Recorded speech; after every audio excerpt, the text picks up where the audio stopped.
ಅಧಿಕಾರ ಅಂದಾಗ ದರ್ಪ, ಅಧಿಕಾರ ಅಂದಾಗ ದೌಲತ್ತು, ಇವೆಲ್ಲ ಸಹಜವಾಗಿ ಬಂದ್ಬಿಡುತ್ತೆ. ಬಟ್ ನೀವು ನೋಡ್ತಿರೋ ದೃಷ್ಟಿಕೋನ ಬೇರೆ ಇದ್ದಂಗಿದ್ದಿಲ್ಲ ಪ್ರಮೋದ್ ಅವರೇ. ಈಗ ದೇವ್ರು ವರನು ಕೊಡಲ್ಲ, ಶಾಪನೂ ಕೊಡಲ್ಲ, ಅವಕಾಶ ಮಾತ್ರ ಕೊಡ್ತಾನೆ ಅಂತ ಹೇಳ್ತಾರೆ.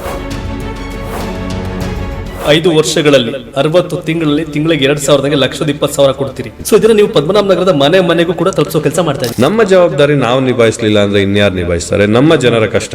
ನಮ್ಗೆ ಅಧಿಕಾರ ಕೊಟ್ಟಿದ್ದಾರೆ, ನಾವು ಮನೆ ಬಾಗ್ಲಿಗೆ ಹೋಗ್ಬೇಕು, ಸರ್ಕಾರ ಮನೆ ಬಾಗ್ಲಿಗೆ ಹೋಗ್ಬೇಕು. ನಾಟ್ ಓನ್ಲಿ ಗ್ಯಾರಂಟಿ, ಈ ಖಾತಾ ಅಭಿಯಾನ ಕೂಡ ದೊಡ್ಡ ಮಟ್ಟಕ್ಕೆ ಪದ್ಮನಾಭ ನಗರದಲ್ಲಿ ಮಾಡಿದ್ರಿ. ನಾವು ಸಣ್ಣದಾಗ ಒಂದ್ ಕ್ಯಾಂಪ್ ಒಂದ್ ವಾರಕ್ಕೆ ಮಾಡೋಣ ಅಂತ ಅನ್ಕೊಂಡ್ವಿ. ಅಲ್ಲಿ ಬರ್ತಾ ಇರೋ ಜನ ರೆಸ್ಪಾನ್ಸ್ ನೋಡಿದ್ರೆ ನಾವು ಇವತ್ತಿಗೂ ಕ್ಯಾಂಪ್ ನಿಲ್ಸಿಲ್ಲ. ನಿಮ್ಮ ಕನಸಿನ ಪದ್ಮನಾಭ ನಗರ ಇದಾಗಬೇಕು ಶಿವ ಅವ್ರೆ, ಇನ್ನೂ ಇದೇನೋ ಆಗ್ಬೇಕು ಅಂತ ಆ ಥರದ್ದು ಏನು ಅನ್ಕೊಂಡಿದ್ರಿ ಅಂತ? ನಮ್ಮ ಕ್ಷೇತ್ರ ಜನ ನಮ್ಮ ಮನೆಯವರು ಅಂತ ನಾವು ನೋಡ್ಕೊಂಡು ನಾವು ಕೆಲಸ ಮಾಡುವಂತ ದೊಡ್ಡ ಜವಾಬ್ದಾರಿ ನಮ್ದು ಇವತ್ತಿದೆ. ಮುಂದಿನ ದಿನಗಳಲ್ಲಿ ಚುನಾವಣಾ ರಾಜಕಾರಣ ಅಂತ ಬಂದಾಗ, ಅವಕಾಶ ಅಂತ ಬಂದಾಗ ಡೆಫಿನೆಟ್ಲಿ ಕರ್ಮಣ್ಯವಾಧಿಕಾರಸ್ಥೆ ಮಾಫಲೇಶು ಕದಾಚನ. ನಮ್ಮ ಕರ್ತವ್ಯ ಒಳ್ಳೆ ಕರ್ಮಗಳನ್ನು ಮಾತ್ರ ನಾನು ಮಾಡ್ತಾ ಇದ್ದೀನಿ. ಫಲ ಭಗವಂತನ ಬಿಡ್ತೀನಿ ಅಷ್ಟೇ. ನಿಮ್ ಪ್ರಕಾರ ದೇಶ, ನನ್ನ ವ್ಯಾಪ್ತಿಲಿರ್ತಕ್ಕಂಥ ಜನರ ಸೇವೆ ನಾನ್ ಮಾಡಿದ್ರೆ ನಮ್ಮ ದೇಶದ ಸೇವೆನೂ ಆಗುತ್ತೆ, ರಾಜ್ಯದ ಸೇವೆನೂ ಆಗುತ್ತೆ. ನನಗೂ ಕೂಡ ಎಲ್ಲೋ ಒಂದ್ ಕಡೆ ಮನಸ್ಸಿಗೆ ತೃಪ್ತಿ. ರಾಜಕಾರಣಕ್ಕೆ ಬರಬೇಕು ಅನ್ನೋ ಯುವಕರಿಗೆ ಏನ್ ಸಂದೇಶ ಕೊಡ್ತೀರಿ? ಜನರ ಜೀವನದಲ್ಲಿ ಬದುಕಲ್ಲಿ ಬದಲಾವಣೆ ತರಬೇಕು ಅಂದ್ರೆ ರಾಜಕಾರಣ ಒಂದು ದೊಡ್ಡ ಪ್ಲಾಟ್ಫಾರ್ಮ್. ಹೆಜ್ಜೆ ಗುರುತುಗಳನ್ನು ಬಿಟ್ಟು ನಮ್ಮ ಯೋಚನೆಗಳನ್ನು ನೆಕ್ಸ್ಟ್ ಜನರೇಷನ್ಗೂ ಕೂಡ ಕ್ಯಾರಿ ಮಾಡುವಂತ ಒಂದು ದೊಡ್ಡ ಪ್ಲಾಟ್ಫಾರ್ಮ್. ಹಾಗಾಗಿ ಯುವಕರು ರಾಜಕಾರಣಕ್ಕೆ ಬಂದ್ರೆ ವಿವೇಕಾನಂದರು ಹೇಳ್ದಂಗೆ ಒಂದು ಸದೃಢವಾದಂತ ಒಂದು ದೇಶ ಕಟ್ಟಬಹುದು ಅಂತ ನನ್ನ ಭಾವನೆ.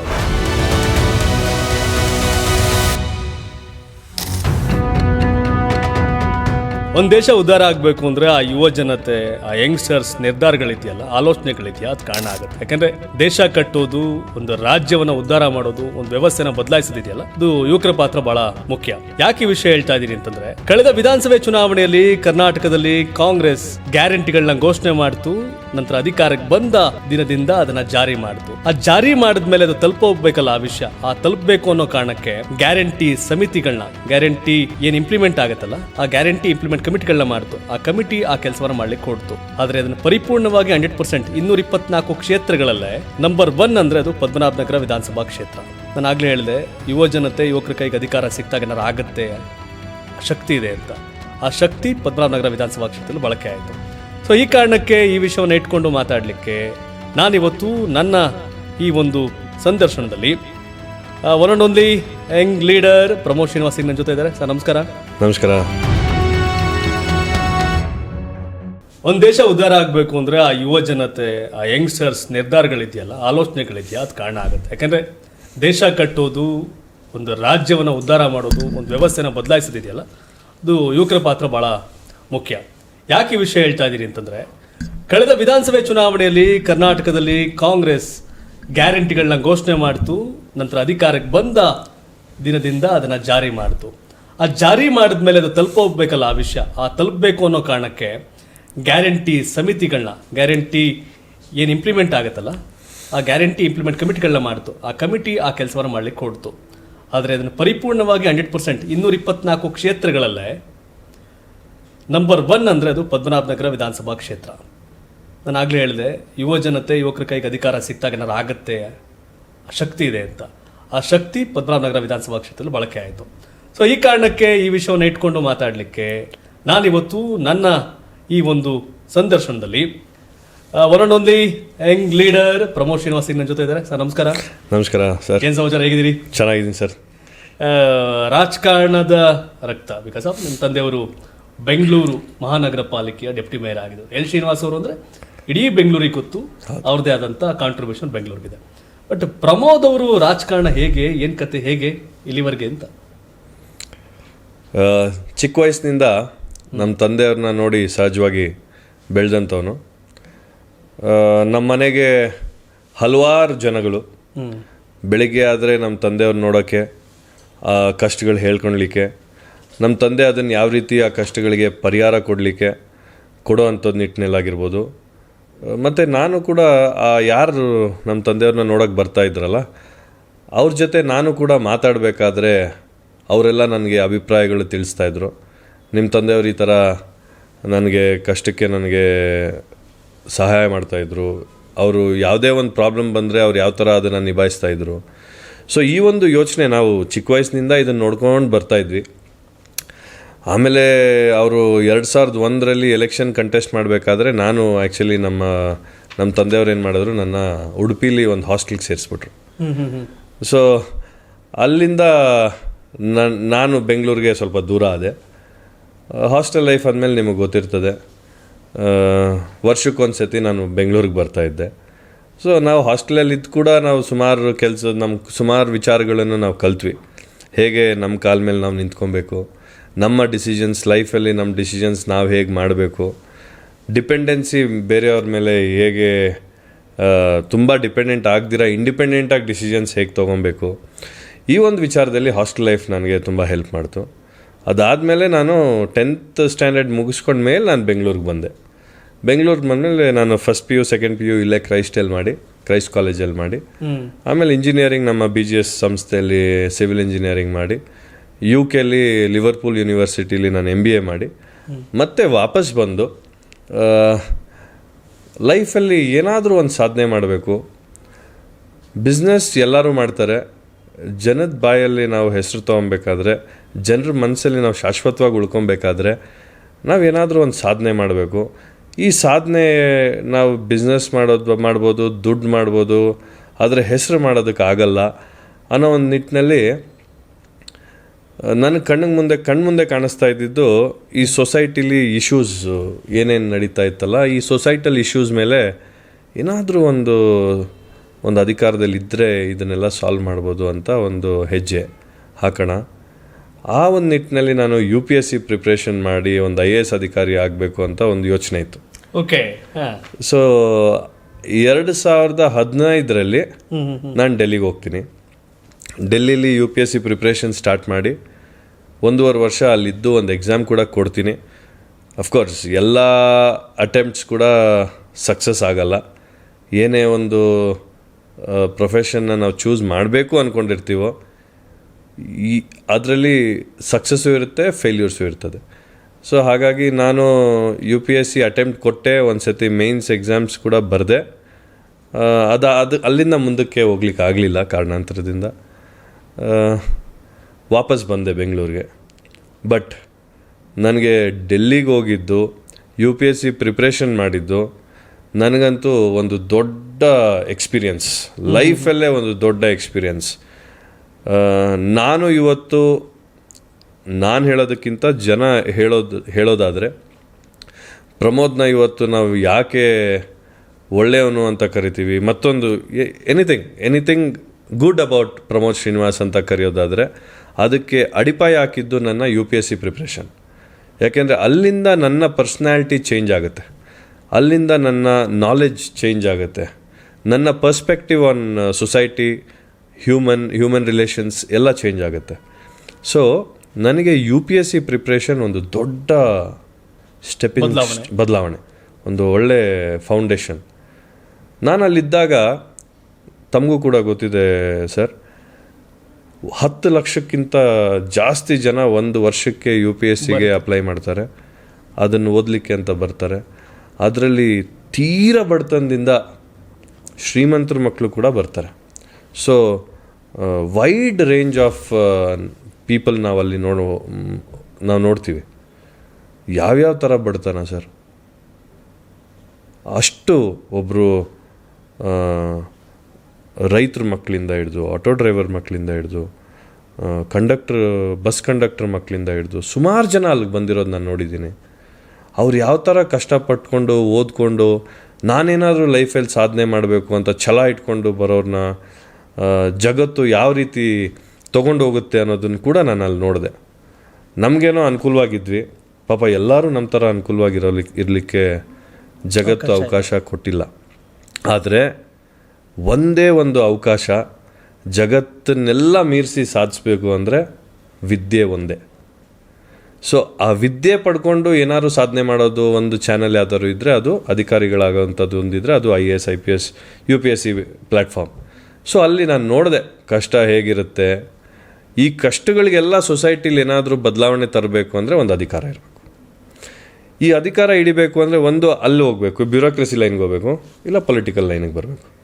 ಸೊ ಬ್ಯೂರೋಕ್ರಸಿ ಯಾವಾಗ ನನಗೆ ಆಗಲಿಲ್ವೋ ಅವಾಗ ನಾನು ಡಿಸೈಡ್ ಮಾಡಿದೆ ನಾನು ಪೊಲಿಟಿಕಲ್ ಫೀಲ್ಡ್ಗೆ ಬರಬೇಕು, ನನ್ನದೇ ಆದಂಥ ಒಂದು ಪ್ಯಾಷನ್ ಇಟ್ಕೊಂಡು ಕೆಲಸ ಮಾಡಬೇಕು, ಸೊಸೈಟಿಲಿ ಅಧಿಕಾರ ಇಟ್ಕೊಂಡು ಜನಕ್ಕೆ ಸಹಾಯ ಮಾಡಿ ಜನರ ಪ್ರಾಬ್ಲಮ್ ಸಾಲ್ವ್ ಮಾಡೋದು ತುಂಬ ಸುಲಭವಾದಂಥ ಕೆಲಸ. ಸೊ ಇಲ್ಲ ಅಂದರೂ ಮಾಡ್ಬೋದು, ಬಟ್ ಒಂದಷ್ಟು ವಿಚಾರದಲ್ಲಿ ಅಧಿಕಾರ ಇಟ್ಕೊಂಡೇ ಜನರ ಪ್ರಾಬ್ಲಮ್ಸ್ನ ಸಾಲ್ವ್ ಮಾಡೋದ್ರಲ್ಲಿ ಒಂದು ಸುಲಭವಾದಂಥ ಕೆಲಸ, ತುಂಬ ಹತ್ತಿರಕ್ಕೂ ರೀಚ್ ಆಗ್ತೀವಿ ಅಂತ. ಅಲ್ಲಿಂದ ನನಗೆ ಒಂದು ಸ್ಫೂರ್ತಿ, ನನ್ನ ಇನ್ಸ್ಪಿರೇಷನ್ ಅಲ್ಲಿಂದ ಶುರುವಾಯಿತು ರಾಜಕಾರಣಕ್ಕೆ ಬರಬೇಕು. ನಿಮ್ಮದು ನಾನು ಯಾವ ನೀವು ಹಾಸ್ಟೆಲ್ ಲೈಫ್ ಅದಾದಮೇಲೆ UPSC ಸಂಬಂಧಪಟ್ಟಂಗೆ ಅದಾದ ನಂತರ ಓಕೆ ಇಲ್ಲ ಆಗಲಿ ಇನ್ನೆಂಗೆ ಅವಕಾಶ ಮಾಡ್ಕೋಬೋದು ಅಂದರೆ ಜನರ ಕಷ್ಟ ಹೇಗಿತ್ತು ಅಂತೆಲ್ಲ ನೋಡ್ಕೊಂಡು ಬಂದ್ರಿ. ಬಟ್ ಅದರ ಪರಿಣಾಮ ಗ್ಯಾರಂಟಿ ಘೋಷಣೆ ಮಾಡಿತು, ಚುನಾವಣಾ ಲೆಕ್ಕಾಚಾರ ಗ್ಯಾರಂಟಿ ಇಂಪ್ಲಿಮೆಂಟ್ ಮಾಡಿದ್ರು. ಬಟ್ ಅನುಷ್ಠಾನ ಸಮಿತಿಗೆ ಅಧ್ಯಕ್ಷ ಸ್ಥಾನ ಸಿಕ್ಕಾಗ ಪದ್ಮನಾಭರ ವಿಧಾನಸಭಾ ಕ್ಷೇತ್ರ ಆ 224ರಲ್ಲೇ ಈಗ ಯಾರು ಬೇರೆ ಅವಕಾಶ ಸಿಕ್ಕಿದೆ ಅವರೆಲ್ಲ ರಾಜಕಾರಣದಲ್ಲಿ ಯಾವಾಗಲೂ ಇರೋರೆ ಕಾಂಗ್ರೆಸ್ಸಲ್ಲಿ. ಬಟ್ ಆ 224ರಲ್ಲಿ ನಂಬರ್ 1 ಅನ್ಸ್ಕೊಳ್ಳೋದಿದೆಯಲ್ಲ ಅದು ಹುಡುಗಾಟಿಕೆ ಅಲ್ಲ. ಬಟ್ ಹೆಂಗೆ ಮಾಡಿದಿಲ್ಲ ಅಂತ. ಅದಕ್ಕೆ ಯೂತ್ ಇನ್ ಪಾಲಿಟಿಕ್ಸ್ ಅಂತಾರೆ ಸರ್. ನಮ್ಮ ಅಧ್ಯಕ್ಷರು, ಉಪಮುಖ್ಯಮಂತ್ರಿಗಳು DK ಶಿವಕುಮಾರ್ ಸಾಹೇಬರು ಒಂದಿನ ನನ್ನ ಕರೆದು ನಿನ್ನನ್ನು ನಾನು ಗ್ಯಾರಂಟಿ ಅನುಷ್ಠಾನ ಸಮಿತಿ ಅಧ್ಯಕ್ಷರನ್ನ ಮಾಡಬೇಕು ಅಂದ್ಕೊಂಡಿದ್ದೀನಿ ಅಂತ ನನ್ನನ್ನು ಕೇಳ್ತಾರೆ. ಅಣ್ಣ ನೀವು ಏನು ಹೇಳ್ತೀರೋ, ನೀನು ಏನು ಜವಾಬ್ದಾರಿ ಕೊಡ್ತೀರೋ ನಾನು ಅದಕ್ಕೆ ಬದ್ಧ ಅಂತ ನಾನು ಕೂಡ ಹೇಳ್ತೀನಿ. ನನ್ನ ಮೇಲೆ ಒಬ್ಬ ಯುವಕನ ಮೇಲೆ ನಂಬಿಕೆ ಇಟ್ಟು ಯುವಕರು ರಾಜಕಾರಣಕ್ಕೆ ಬರಬೇಕು ಅಂತ ಒಂದು ದೊಡ್ಡ ವಿಷನ್ ಇಟ್ಕೊಂಡಿರೋ ಅಂಥ ವ್ಯಕ್ತಿ DK ಶಿವಕುಮಾರ್ ಸಾಹೇಬ್. ಯಾಕಂದರೆ ಅವರು ಕೂಡ 1985 ಫಸ್ಟ್ ಚುನಾವಣೆ ದೇವೇಗೌಡರ ಅಪೋಸಿಟ್ ಕಂಟೆಸ್ಟ್ ಮಾಡಿ. ಎಸ್, ಅವರು ಅವಾಗ ಯುವಕರೇ. ಒಬ್ಬ ಯುವಕನಾಗಿ ಸ್ಟೂಡೆಂಟ್ ಲೀಡರ್ ಆಗಿ ಈ ಮಟ್ಟಕ್ಕೆ ಅಚೀವ್ಮೆಂಟ್ ಮಾಡಿರ್ತಕ್ಕಂಥ ವ್ಯಕ್ತಿ DK ಶಿವಕುಮಾರ್ ಸಾಹೇಬರು. ನಾವು ಯೂತ್ ಇನ್ ಪಾಲಿಟಿಕ್ಸ್ಗೆ ಯಾವ್ದಾದ್ರು ಒಂದು ಎಕ್ಸಾಂಪಲ್ ಅಂತಿದ್ರೆ ಅದು DK ಶಿವಕುಮಾರ್ ಅಂತಲೇ ಹೇಳ್ಬೋದು. So coming back to guarantee committee. So ಇದನ್ನು ಮಾಡಿದಾಗ ನಾವು ನಮ್ಮ ಕ್ಷೇತ್ರದಲ್ಲಿ ಎಷ್ಟು ಜನ ಫಲಾನುಭವಿಗಳಿದ್ದಾರೆ, ಅವರ ಕುಂದುಕೊರತೆ ಏನಿದೆ, ಯಾವ ರೀತಿ ಈ ಗ್ಯಾರಂಟಿ ಯೋಜನೆಗಳು ಇಂಪ್ಲಿಮೆಂಟ್ ಆಗ್ತಾ ಇದೆ ಅಂತೆಲ್ಲ ಒಂದು ಸರ್ವೆ ಮಾಡಿದಾಗ ನಮ್ಮ ಕ್ಷೇತ್ರದಲ್ಲಿ 1 ಲಕ್ಷಕ್ಕೂ ಹೆಚ್ಚು ಗ್ಯಾರಂಟಿ ಯೋಜನೆಗಳ ಫಲಾನುಭವಿಗಳಿದ್ದಾರೆ ಅಂತ ನಮಗೆ ಗೊತ್ತಾಗುತ್ತೆ. 1 ಲಕ್ಷಕ್ಕೂ ಹೆಚ್ಚು, ಮೊರಲೆಸ್ 1 ಲ್ಯಾಕ್. ಸೊ ನಾವು ಇವ್ರನ್ನೆಲ್ಲ ಹೇಗೆ ರೀಚ್ ಮಾಡೋದು? ಯಾಕೆಂದರೆ ಒಂದು ಸ್ಟ್ಯಾಂಡರ್ಡ್ ಸೆಟ್ ಮಾಡಬೇಕು. ನಾವು ಕೆಲಸ ಮಾಡಬೇಕಾದ್ರೆ ಎಲ್ಲರಿಗೂ ಅನುಷ್ಠಾನಕ್ಕೆ ಬರಬೇಕು ಅಂತ ನಮಗೆ ಜವಾಬ್ದಾರಿ ಕೊಟ್ಟಿರೋದು. ನಾವು ಯಾವ ರೀತಿ ಅದನ್ನು ಕೆಲಸ ಮಾಡಬೇಕು ಅಂತ ನಾವು ನಮ್ಮ ತಂಡ, ನಮ್ಮ ಸಮಿತಿ ಸದಸ್ಯರು ಎಲ್ಲ ಕೂತ್ಕೊಂಡು ಯೋಚನೆ ಮಾಡಿದಾಗ ಫಸ್ಟ್ ನಾವು ಗ್ಯಾರಂಟಿ ಹೆಲ್ಪ್ಲೈನ್ ಅಂತ ಶುರು ಮಾಡಿದ್ವಿ. ಗ್ಯಾರಂಟಿ ಹೆಲ್ಪ್ಲೈನಲ್ಲಿ ನಾವೊಂದು 25% ಅಷ್ಟು ಪ್ರಾಬ್ಲಮ್ಸ್ ಅಷ್ಟೇ ಸಾಲ್ವ್ ಮಾಡೋಕ್ಕಾಯಿತು. ಸರಿ ಆಯಿತು, ಇದು ಯಾಕೋ ಇನ್ನೂ ಸಮಾಧಾನ ಆಗ್ತಾ ಇಲ್ಲ, ನೆಕ್ಸ್ಟ್ ಹಂತಕ್ಕೆ ಹೋಗೋಣ. ಗ್ಯಾರಂಟಿ ಶಿಬಿರಗಳು ಶುರು ಮಾಡಿದ್ವಿ. ಇವತ್ತವರೆಗೂ ನಮ್ಮ ಕ್ಷೇತ್ರದಲ್ಲಿ, ನಮ್ಮ ಪದ್ಮನಾಭನಗರ ಕ್ಷೇತ್ರದಲ್ಲಿ 28 ಗ್ಯಾರಂಟಿ ಶಿಬಿರಗಳನ್ನು ಮಾಡಿದ್ದೀವಿ. ವಾರ್ಡ್ ವೈಸ್ ಹೋಗಿ ಗ್ಯಾರಂಟಿ ಕ್ಯಾಂಪ್ಸು ಅಲ್ಲೇ ಬೂತ್ ವೈಸ್ ಮಾಡಿ, ಒಂದು 5 ಬೂತ್ಗೆ ಒಂದೊಂದು ಕ್ಯಾಂಪ್ ಮಾಡಿ, ಎಲ್ಲೆಲ್ಲಿ ಫಲಾನುಭವಿಗಳು ಕಾನ್ಸಂಟ್ರೇಟೆಡ್ ಆಗಿದ್ದಾರೋ ಅಲ್ಲಲ್ಲೇ ಕ್ಯಾಂಪ್ ಮಾಡಿ ಅವರ ಕುಂದುಕೊರತೆಗಳನ್ನ ಕೇಳಿ ಅವರ ಅಪ್ಲಿಕೇಶನ್ಸ್ನ ನಾವು ತೊಗೊಂಡು ಇದಕ್ಕೆಲ್ಲ ಪರಿಹಾರ ಕೊಡಬೇಕು. ಯಾಕಂದರೆ ಟೈಮ್ ಹೋಗ್ತಾ ಇದೆಯಲ್ಲ. ಬಟ್ ಒಂದು ಅಧಿಕಾರ ಅಂತ ಸಿಕ್ಕಿದ್ರೆ, ಒಂದು ಪಕ್ಷ ಅಧಿಕಾರದಲ್ಲಿದ್ದಾಗ ಕಾರ್ಯಕರ್ತನಿಗೆ ಅಧಿಕಾರ ಸಿಕ್ಕಿದಾಗ ಅಧಿಕಾರವನ್ನು ಎಂಜಾಯ್ ಮಾಡಬೇಕು ಅನ್ನೋ ಮನಸ್ಥಿತಿ ಜಾಸ್ತಿ ಇತ್ತೀಚಿನ ದಿನಗಳಲ್ಲಿ. ನೀವು ಸಿಕ್ಕ ಅವಕಾಶವನ್ನು ನೀವು ಅಧಿಕಾರ ಅನ್ಕೊಂಡಂಗೆ ಕಾಣ್ತಿಲ್ಲ, ಅವಕಾಶ ಅಂತ ಅನ್ಕೊಂಡಂಗೆ ಕೆಲಸ ಮಾಡ್ದಂಗೆ ಕಾಣ್ತಿದೆ. ಆಮೇಲೆ ಯಾಕೆ ಇಷ್ಟು ಸಾಧ್ಯ ಆಯಿತು ಅಂತ ಒಂದು ಪ್ರಶ್ನೆ ಸಹಜವಾಗಿ ಕಾಣುತ್ತೆ. ಎಲ್ಲ ನೋಡ್ತಿರೋರು ಭಾಳಷ್ಟು ಜನ ಅನಿಸುತ್ತೆ, ಅಧಿಕಾರ ಅಂದಾಗ ದರ್ಪ, ಅಧಿಕಾರ ಅಂದಾಗ ದೌಲತ್ತು, ಇವೆಲ್ಲ ಸಹಜವಾಗಿ ಬಂದ್ಬಿಡುತ್ತೆ. ಬಟ್ ನೀವು ನೋಡ್ತಿರೋ ದೃಷ್ಟಿಕೋನನೇ ಬೇರೆ ಇದ್ದಂಗಿದ್ದಿಲ್ಲ ಪ್ರಮೋದ್ ಅವರೇ. ಸರ್, ಈಗ ದೇವರು ವರನೂ ಕೊಡಲ್ಲ, ಶಾಪನೂ ಕೊಡಲ್ಲ, ಅವಕಾಶ ಮಾತ್ರ ಕೊಡ್ತಾನೆ ಅಂತ ಹೇಳ್ತಾರೆ. ನಮ್ಮ ಸಾಹೇಬರು ಕೂಡ ಅದನ್ನು ಪದೇ ಪದೇ ಹೇಳ್ತಾ ಇರ್ತಾರೆ. ಸೊ ಅವಕಾಶ ಕೊಟ್ಟಾಗ ನಾವೇನು ಹೆಜ್ಜೆ ಗುರುತುಗಳನ್ನ ಬಿಟ್ಟು ಹೋಗ್ತೀವಿ ಅನ್ನೋದು ಇಂಪಾರ್ಟೆಂಟ್. ಅವಕಾಶ ಕೊಟ್ಟಾಗ ನೀವು ಹೇಳ್ದಂಗೆ ಯಾರೋ ದರ್ಪದಿಂದ, ಅಹಂಕಾರದಿಂದ ನಡ್ಕೊಬೋದು, ಇಲ್ಲ ಎಂಜಾಯ್ ಮಾಡ್ಬೋದು. ಆದರೆ ಯಾವುದೇ ಒಂದು ಹೆಜ್ಜೆ ಗುರುತುಗಳನ್ನ ಬಿಟ್ಟು ಹೋಗ್ಲಿಕ್ಕೆ, ಇಲ್ಲ ಆ ಹೆಜ್ಜೆ ಗುರುತನ್ನ ನೋಡಿ ಇನ್ನೊಬ್ಬರು ಫಾಲೋ ಮಾಡೋಂಗೂ ಯಾರೂ ಆಗಲ್ಲ. ನಾನು ಅದಕ್ಕೆ ನಮ್ಮ ಯೋಚನೆ ಏನಿತ್ತು, ನಾವು ಮಾಡೋ ಕೆಲಸ ಜನಕ್ಕೆ ರೀಚ್ ಆಗಬೇಕು, ಜನಕ್ಕೆ ಒಳ್ಳೇದಾಗಬೇಕು. ಯೋಜನೆಗಳಿಂದ ಗ್ಯಾರಂಟಿ ಯೋಜನೆಗಳನ್ನ 100% ಜನಕ್ಕೆ ಹೆಲ್ಪ್ ಆಗಿದೆ. ಅದು ಯಾವ ರೀತಿ ಹೆಲ್ಪ್ ಆಗಿದೆ ಅನ್ನೋ ಅವ್ರ ಬಾಯಲ್ಲೂ ಕೇಳಬೇಕು. ಅವರು ಆ ಯೋಜನೆಗಳಿಂದ ಯಾವ ರೀತಿ ಅನುಕೂಲ ಮಾಡ್ಕೊಂಡಿದ್ದಾರೆ, ಯಾವ ರೀತಿ ಅವರ ಬದುಕನ್ನು ಕಟ್ಕೊತಾ ಇದ್ದಾರೆ, ಇವನ್ನೆಲ್ಲ ನಾವು ಕೇಳಬೇಕು ನಮ್ಮ ಕ್ಷೇತ್ರದ ಜನತೆಗೆ ಅಂತ ಅರ್ಥ ಮಾಡಿಕೊಂಡು ನಾವು ಈ ಗ್ಯಾರಂಟಿ ಶಿಬಿರಗಳನ್ನ ಶುರು ಮಾಡಿದಾಗ ಏನಾಯಿತು, ನಮಗೆ ಒಂದೊಂದು ಕ್ಯಾಂಪಿಂದ ನಮ್ಗೆ 500-700 ಅಪ್ಲಿಕೇಶನ್ಸ್ ಬಂತು ಸರ್. ನೀವು ನಂಬಲಿಕ್ಕಿಲ್ಲ. ಒಬ್ಬೊಬ್ರಂತೂ ಎಷ್ಟೊತ್ತು ಕಾದರೂ ಕೂಡ, ಒಂದು 2-3 ಅವರ್ ಕಾದರೂ ಕೂಡ ಅವರು ಅಪ್ಲಿಕೇಶನ್ನ ಸಬ್ಮಿಟ್ ಮಾಡಿ ಹೋಗ್ತಾಯಿದ್ರು. ನಾವು ಯೋಚನೆ ಮಾಡ್ತಾಯಿದ್ವಿ, ಸುಮಾರು 5,000-7,000 ರೂಪಾಯಿ ದುಡ್ಡು ಉಳಿತಾಯ ಆಗೋಂಥ ಒಂದು ಯೋಜನೆಗಳಿದು ತಿಂಗಳಿಗೆ ಒಂದು ಕುಟುಂಬಕ್ಕೆ. ಸೊ ಹೀಗಿದ್ದಾಗ ಇವ್ರಿಗೆ ಯಾವುದೇ ಕಾರಣಕ್ಕೂ ಇವ್ರಿಗೆ ವಂಚಿತರಾಗಬಾರ್ದು. ಈಗ ಒಂದು ಸ್ಮಾಲ್ ಪ್ರಶ್ನೆ, ಈಗ ನೀವು ಹೇಳಿದ್ರು ಒಂದು ಕುಟುಂಬಕ್ಕೆ 5,000-7,000 ಅಂತ. ಸೊ ಕೆಲವರು ಸಹಜವಾಗಿ ಗ್ಯಾರಂಟಿಗಳ ಬಗ್ಗೆ ಟೀಕೆ ಟಿಪ್ಪಣಿ ಮಾಡುವಂಥ ಸನ್ನಿವೇಶ ವಿಪಕ್ಷಗಳು. ಸೊ ಈಗ ನೀವು ಕೇವಲ ಗ್ಯಾರಂಟಿನ ರಾಜಕೀಯವಾಗಿ ನೋಡಲಿಲ್ಲ, ಗ್ಯಾರಂಟಿಯ ಅನಿವಾರ್ಯತೆ ಎಷ್ಟಿದೆ, ಅವಶ್ಯಕತೆ ಎಷ್ಟಿದೆ ಅಂತ ನೋಡಿದಿರಿ. ಸಿಂಪ್ಲಿಫೈ ಮಾಡಿ ಹೇಳ್ಬೋದಾ ಯಾವ ರೀತಿ ಅಂತ? ಈಗ ಉದಾಹರಣೆಗೆ 2,000 ರೂಪಾಯಿ ಮನೆ ಯಜಮಾನಿಗೆ ಬರುತ್ತೆ, ಗೃಹಲಕ್ಷ್ಮಿಯಿಂದ 2,000 ರೂಪಾಯಿ ಮನೆ ಯಜಮಾನಿಗೆ ಬರ್ತಾ ಇದೆ. ಶಕ್ತಿ ಯೋಜನೆಯಿಂದ ಉಚಿತವಾಗಿ ಬಸ್ಸಲ್ಲಿ ಹೆಣ್ಮಕ್ಳು ಪ್ರಯಾಣ ಮಾಡ್ತಾ ಇದ್ದಾರೆ. ಮನೇಲಿ ಬೇರೆ ಹೆಣ್ಮಕ್ಳಿದ್ರು ಅಂದ್ರೆ ಹೌದು, ನಾನು ಸುಮಾರು ಬಸ್ ಸ್ಟಾಪ್ಗಳಿಗೆ ಹೋಗಿ, ಬಸ್ ಡಿಪೋಗಳಿಗೆ ಹೋಗಿ ಹೆಣ್ಮಕ್ಳನ್ನ ಮಾತಾಡ್ಸಿದ್ದೀವಿ, ಸರ್ವೆ ಮಾಡಿದ್ದೀವಿ. ಅವರೆಲ್ಲ ಹೇಳ್ತಾ ಇರ್ತಾರೆ, ನಾನು ದಿನಕ್ಕೆ 100 ರೂಪಾಯಿ, 60-100 ರೂಪಾಯಿ ಅಷ್ಟು ನನಗೆ ಟಿಕೆಟ್ ಕಾಸ್ಟ್ ಆಗ್ತಾ ಇತ್ತು, ನನಗೆ ಅದು ಉಳಿತಾಯ ಆಗ್ತಾ ಇದೆ. 60-100 ರೂಪಾಯಿ ಅಂದರೆ ಹೆಚ್ಚು ಕಮ್ಮಿ ಇವತ್ತು 2,500-3,000 ರೂಪಾಯಿ ಆಯ್ತಲ್ಲ ತಿಂಗಳಿಗೆ. ಸೊ ಅಟ್ಲೀಸ್ಟ್ 2,500 ರೂಪಾಯಿ ಅನ್ಕೊಂಡ್ರು ಕೂಡ ನನಗೆ ಉಳಿತಾಯ ಆಯ್ತಾ ಇದೆ. ಅಮ್ಮ ಮಗಳು ಮನೇಲಿ ಇದ್ದಾರೆ ಅಂತಂದ್ರೆ 2,000-3,000 ರೂಪಾಯಿ ಉಳಿತಾಯ ಆಗ್ತಾ ಇದೆ. ಅವ್ರಿಗೆ ಅದು ಬೇರೆ ಬೇರೆ ರೀತಿಯಲ್ಲಿ ಅವಕಾಶಗಳು ಕ್ರಿಯೇಟ್ ಮಾಡ್ತಾ ಇದೆ. ಈಗ ಒಬ್ರು ಯಾರೋ ಕೆಲ್ಸಕ್ಕೆ ಹೋಗ್ಬೇಕಾದ್ರೆ ಎಷ್ಟೋ ಜನ, ನಾನು ಮನೇಲಿ ಇದ್ಕೊಂಡು ಕೆಲಸ ಮಾಡೋ ಅಂಥವ್ರು ಕೂಡ ಇವತ್ತು ಉಚಿತ ಬಸ್ ಪ್ರಯಾಣ ಮಾಡಿಕೊಂಡು ಆಫೀಸ್ಗೆ ಹೋಗಿ ಕೆಲಸ ಮಾಡೋ ಅಂಥವ್ರು ಆಗಿದ್ದಾರೆ. ದೇವಸ್ಥಾನಗಳಿಗೆ ತುಂಬ ಜಾಸ್ತಿ ಹೋಗ್ತಾ ಇದ್ದಾರೆ ದೊಡ್ಡವರು. ಸೊ ಈ ಥರ. ಆಮೇಲೆ 200 ಯೂನಿಟ್ ಕರೆಂಟ್ ಫ್ರೀ ಇರೋದ್ರಿಂದ ಅದು ಕೂಡ ಅವ್ರಿಗೆ ಉಳಿತಾಯ ಆಗ್ತಾ ಇದೆ, ಡೈರೆಕ್ಟ್ ಆರ್ ಇಂಡೈರೆಕ್ಟ್ಲಿ. ಒಟ್ಟಿನಲ್ಲಿ ಅವ್ರಿಗೆ 2,000 ರೂಪಾಯಿ ದುಡ್ಡು ಡೈರೆಕ್ಟಾಗಿ DBT ಮೂಲಕ ಅವ್ರ ಅಕೌಂಟ್ಗೆ ಹೋಗ್ತಾ ಇರ್ಬೋದು. ಆದರೆ ಇನ್ನೊಂದು 4,000-5,000 ರೂಪಾಯಿ ಅಷ್ಟು ದುಡ್ಡು ಇಂಡೈರೆಕ್ಟ್ಲಿ ಅವ್ರಿಗೆ ಉಳಿತಾಯ ಆಗ್ತಾ ಇದೆ. ಸೊ ಇದರಿಂದ ಅವ್ರ ಬದುಕನ್ನ ಯಾವ ರೀತಿ ರೂಪಿಸ್ಕೊತಾ ಇದ್ದಾರೆ ಅಂತ ನಾವು ಕ್ವೆಶ್ಚನ್ ಮಾಡಿದಾಗ, ಬಟ್ ನೀವು ತುಂಬ ಸ್ಪಷ್ಟವಾಗಿ ಹೇಳ್ತಾ ಇದ್ದೀರಿ. ನಿಮ್ಮ ಪ್ರಕಾರ 5 ವರ್ಷಗಳಲ್ಲಿ 60 ತಿಂಗಳಲ್ಲಿ ತಿಂಗಳಿಗೆ 2,000ದಾಗೆ 1,20,000 ಕೊಡ್ತೀರಿ. ತಿಂಗಳಿಗೆ 1,000 ರೂಪಾಯಿ ಪಾಸ್ ನಾವು ಲೆಕ್ಕ ಹಾಕೋತಿ, 1-1.5 ಲೆಕ್ಕ, 1,000ನ ಇಟ್ಕೊಂಡ್ರು 60,000. ಹೌದು, 1,20,000 ರೂಪಾಯಿ ಸರ್ವಸಾರ 1,80,000. ಎಲೆಕ್ಟ್ರಿಸಿಟಿ ಇವೆಲ್ಲ ಸೇರಿದ್ರು ಕೂಡ ಒಂದು ಮನೆಗೆ 2.5-3 ಲಕ್ಷ ರೂಪಾಯಿ ಕೊಡ್ತಾ ಇದೀರಿ 200%. ಸೊ ಇದನ್ನ ನೀವು ಪದ್ಮನಾಭ ನಗರದ ಮನೆಗೂ ಕೂಡ ತಲುಪಿಸೋ ಕೆಲಸ ಮಾಡಿದ್ವಿ. ನಾವು ಗ್ಯಾರಂಟಿ ಶಿಬಿರಗಳು ಮಾಡಿದಾಗ ನಾನು ಅದೇ ಹೇಳ್ತಾ ಬಂದೆ, ಇಷ್ಟು ಅಪ್ಲಿಕೇಶನ್ಸ್ ಬಂತು. ಅವರೆಲ್ಲ ಎಷ್ಟು ಕ್ಯೂರಿಯಾಸಿಟಿಯಿಂದ, ಹೌದು ಸರ್ ನನಗೆ 3 ತಿಂಗಳಿಂದ ಗ್ಯಾರಂಟಿ ದುಡ್ಡು ಬಂದಿಲ್ಲ, ನನಗೇನೋ ಟೆಕ್ನಿಕಲ್ ಇಶ್ಯೂ ಇತ್ತು, ನನ್ನ ಬ್ಯಾಂಕ್ ಮತ್ತು ಆಧಾರ್ KYCಗಳು ಸರಿಯಾಗಿ ನಾನು ಸೆಟ್ ಮಾಡ್ಕೊಂಡಿರಲಿಲ್ಲ. ಸೊ ಈ ಥರ ಸುಮಾರು ಪ್ರಾಬ್ಲಮ್ಸ್ ಇದೆ. ಸೊ ಇದಕ್ಕೆಲ್ಲ ಯಾರು ನಿಂತ್ಕೊಂಡು ಸಾಲ್ವ್ ಮಾಡೋರು? ಇದಕ್ಕೆ ಗ್ಯಾರಂಟಿ ಅನುಷ್ಠಾನ ಸಮಿತಿ ಮಾಡಿ ಅಧ್ಯಕ್ಷರು ಮಾಡಿ 14 ಜನ ಸಮಿತಿ ಸದಸ್ಯರು ಮಾಡಿದ್ದು. ನಮ್ಮ ಜವಾಬ್ದಾರಿ ನಾವು ನಿಭಾಯಿಸಲಿಲ್ಲ ಅಂದರೆ ಇನ್ಯಾರು ನಿಭಾಯಿಸ್ತಾರೆ? ನಮ್ಮ ಜನರ ಕಷ್ಟ ನಮ್ಗೆ ಅಧಿಕಾರ ಕೊಟ್ಟಿದ್ದಾರೆ, ನಾವು ಮನೆ ಬಾಗ್ಲಿಗೆ ಹೋಗ್ಬೇಕು, ಸರ್ಕಾರ ಮನೆ ಬಾಗ್ಲಿಗೆ ಹೋಗ್ಬೇಕು. ನಾವು ಹೋದಾಗ ಏನಾಯ್ತು, ಈ ಗ್ಯಾರಂಟಿ ಶಿಬಿರ ಮಾಡಿದ್ವಿ. ಗ್ಯಾರಂಟಿ ಶಿಬಿರ ಬಂದಿರ್ತಕ್ಕಂಥ ಎಲ್ಲ ಅಪ್ಲಿಕೇಶನ್ಗೆ ಪರಿಹಾರ ಕೊಡಬೇಕಲ್ಲ. ಸರಿ, ನಾವು ನಮ್ಮ ತಂಡ ಕೂತ್ಕೊಂಡು ಮಾತಾಡಿದ್ವಿ, ಹೇಗೆ ಇವಾಗ ಪರಿಹಾರ ಕೊಡೋದು ಇದಕ್ಕೆ? ಅಧಿಕಾರಿಗಳನ್ನ ಕರೆಸಿ ಮಾತಾಡಿಸಿ ಅವ್ರಿಗೆಲ್ಲ ರೆಕ್ಟಿಫೈ ಮಾಡಿದ್ವಿ. ರೆಕ್ಟಿಫೈ ಮಾಡಿ ಒಂದೇ ವಾರದಲ್ಲಿ ಟೈಮ್ ಫ್ರೇಮ್ ಹಾಕೊಂಡ್ವಿ. ನಾವು ಹೋಗಿದ್ದ ಒಂದು ಕಡೆ ಶಿಬಿರ ಮಾಡಿದ್ರೆ ಇನ್ನು 1 ವಾರದಲ್ಲಿ ಆ ಶಿಬಿರಕ್ಕೆ ಬಂದಿರತಕ್ಕಂಥ ಎಲ್ಲ ಜನಕ್ಕೆ ಪರಿಹಾರ ಸಿಗಬೇಕು. ಅಧಿಕಾರಿಗಳನ್ನ ಕರೆಸಿ ಮಾಡಿಸಿ ಒಂದೇ ವಾರ, ಈ ಭಾನುವಾರ ಕ್ಯಾಂಪ್ ಮಾಡಿದ್ರೆ ಬರೋ ಶನಿವಾರ ಸಂವಾದ ಅಂತ ಮಾಡಿ, ಗ್ಯಾರಂಟಿ ಸಂವಾದ ಅಂತ ಮಾಡಿ, ಆ ಕ್ಯಾಂಪಲ್ಲಿ ಬಂದಿರತಕ್ಕಂಥ ಜನನ ವಾಪಸ್ ಕರೆಸಿ, ನಿಮಗೆ ಈ ಥರ ಪರಿಹಾರ ಆಗಿದೆ, ನಿಮಗೆ ಬರೋ ತಿಂಗಳಿಂದ ದುಡ್ಡು ಬರುತ್ತೆ, ಈ ಥರ KYC ಪ್ರಾಬ್ಲಮ್ ಇದೆ, ನೀವು ಹೋಗಿ ಬ್ಯಾಂಕಲ್ಲಿ ರೆಕ್ಟಿಫಿಕೇಶನ್ ಮಾಡಿಸ್ಕೊಬೇಕು. ಆಮೇಲೆ NPCI ಚೆಕ್ಸ್ ಅಂತ ಏನೇನೋ ಬರುತ್ತೆ ಅದರಲ್ಲಿ ಬ್ಯಾಂಕಲ್ಲಿ ಟೆಕ್ನಿಕಲ್. ಸೊ ಅವನ್ನೆಲ್ಲ ನಾವು ಐಡೆಂಟಿಫೈ ಮಾಡಿ ಜನಕ್ಕೆ ತಲುಪಿಸಿದ್ವಲ್ಲ, ಅದಕ್ಕೆ ಇವತ್ತು ನಮ್ಮನ್ನು ನೆನ್ಪಿಟ್ಕೊತಾ ಇದ್ದಾರೆ. ಎಸ್, ಯಾಕೆಂದ್ರೆ ನಾವು ಕೊಟ್ಟಿದ್ವಿ, ನೀವು ತಗೊಳ್ಳಿ ಅನ್ನೋ ಟೈಮ್ ಇದೆಲ್ಲ ಇದು. ಹೌದು, ಅಧಿಕಾರಿಗಳೇ ಸಮ್ ಟೈಮ್ ಕರೆಕ್ಟಾಗಿ ಕೆಲಸ ಮಾಡಲ್ಲ. ಟ್ರೂ. ಸರ್ಕಾರಕ್ಕೆ ಆಡಳಿತ ವಿರೋಧಿ ಅಲೆ ಬರೋದು ಸರ್ಕಾರದ ಕಾರಣಕ್ಕಲ್ಲ, ಅಧಿಕಾರಿಗಳ ಕಾರಣಕ್ಕೆ ಬಹುತೇಕ ಸಂದರ್ಭದಲ್ಲಿ.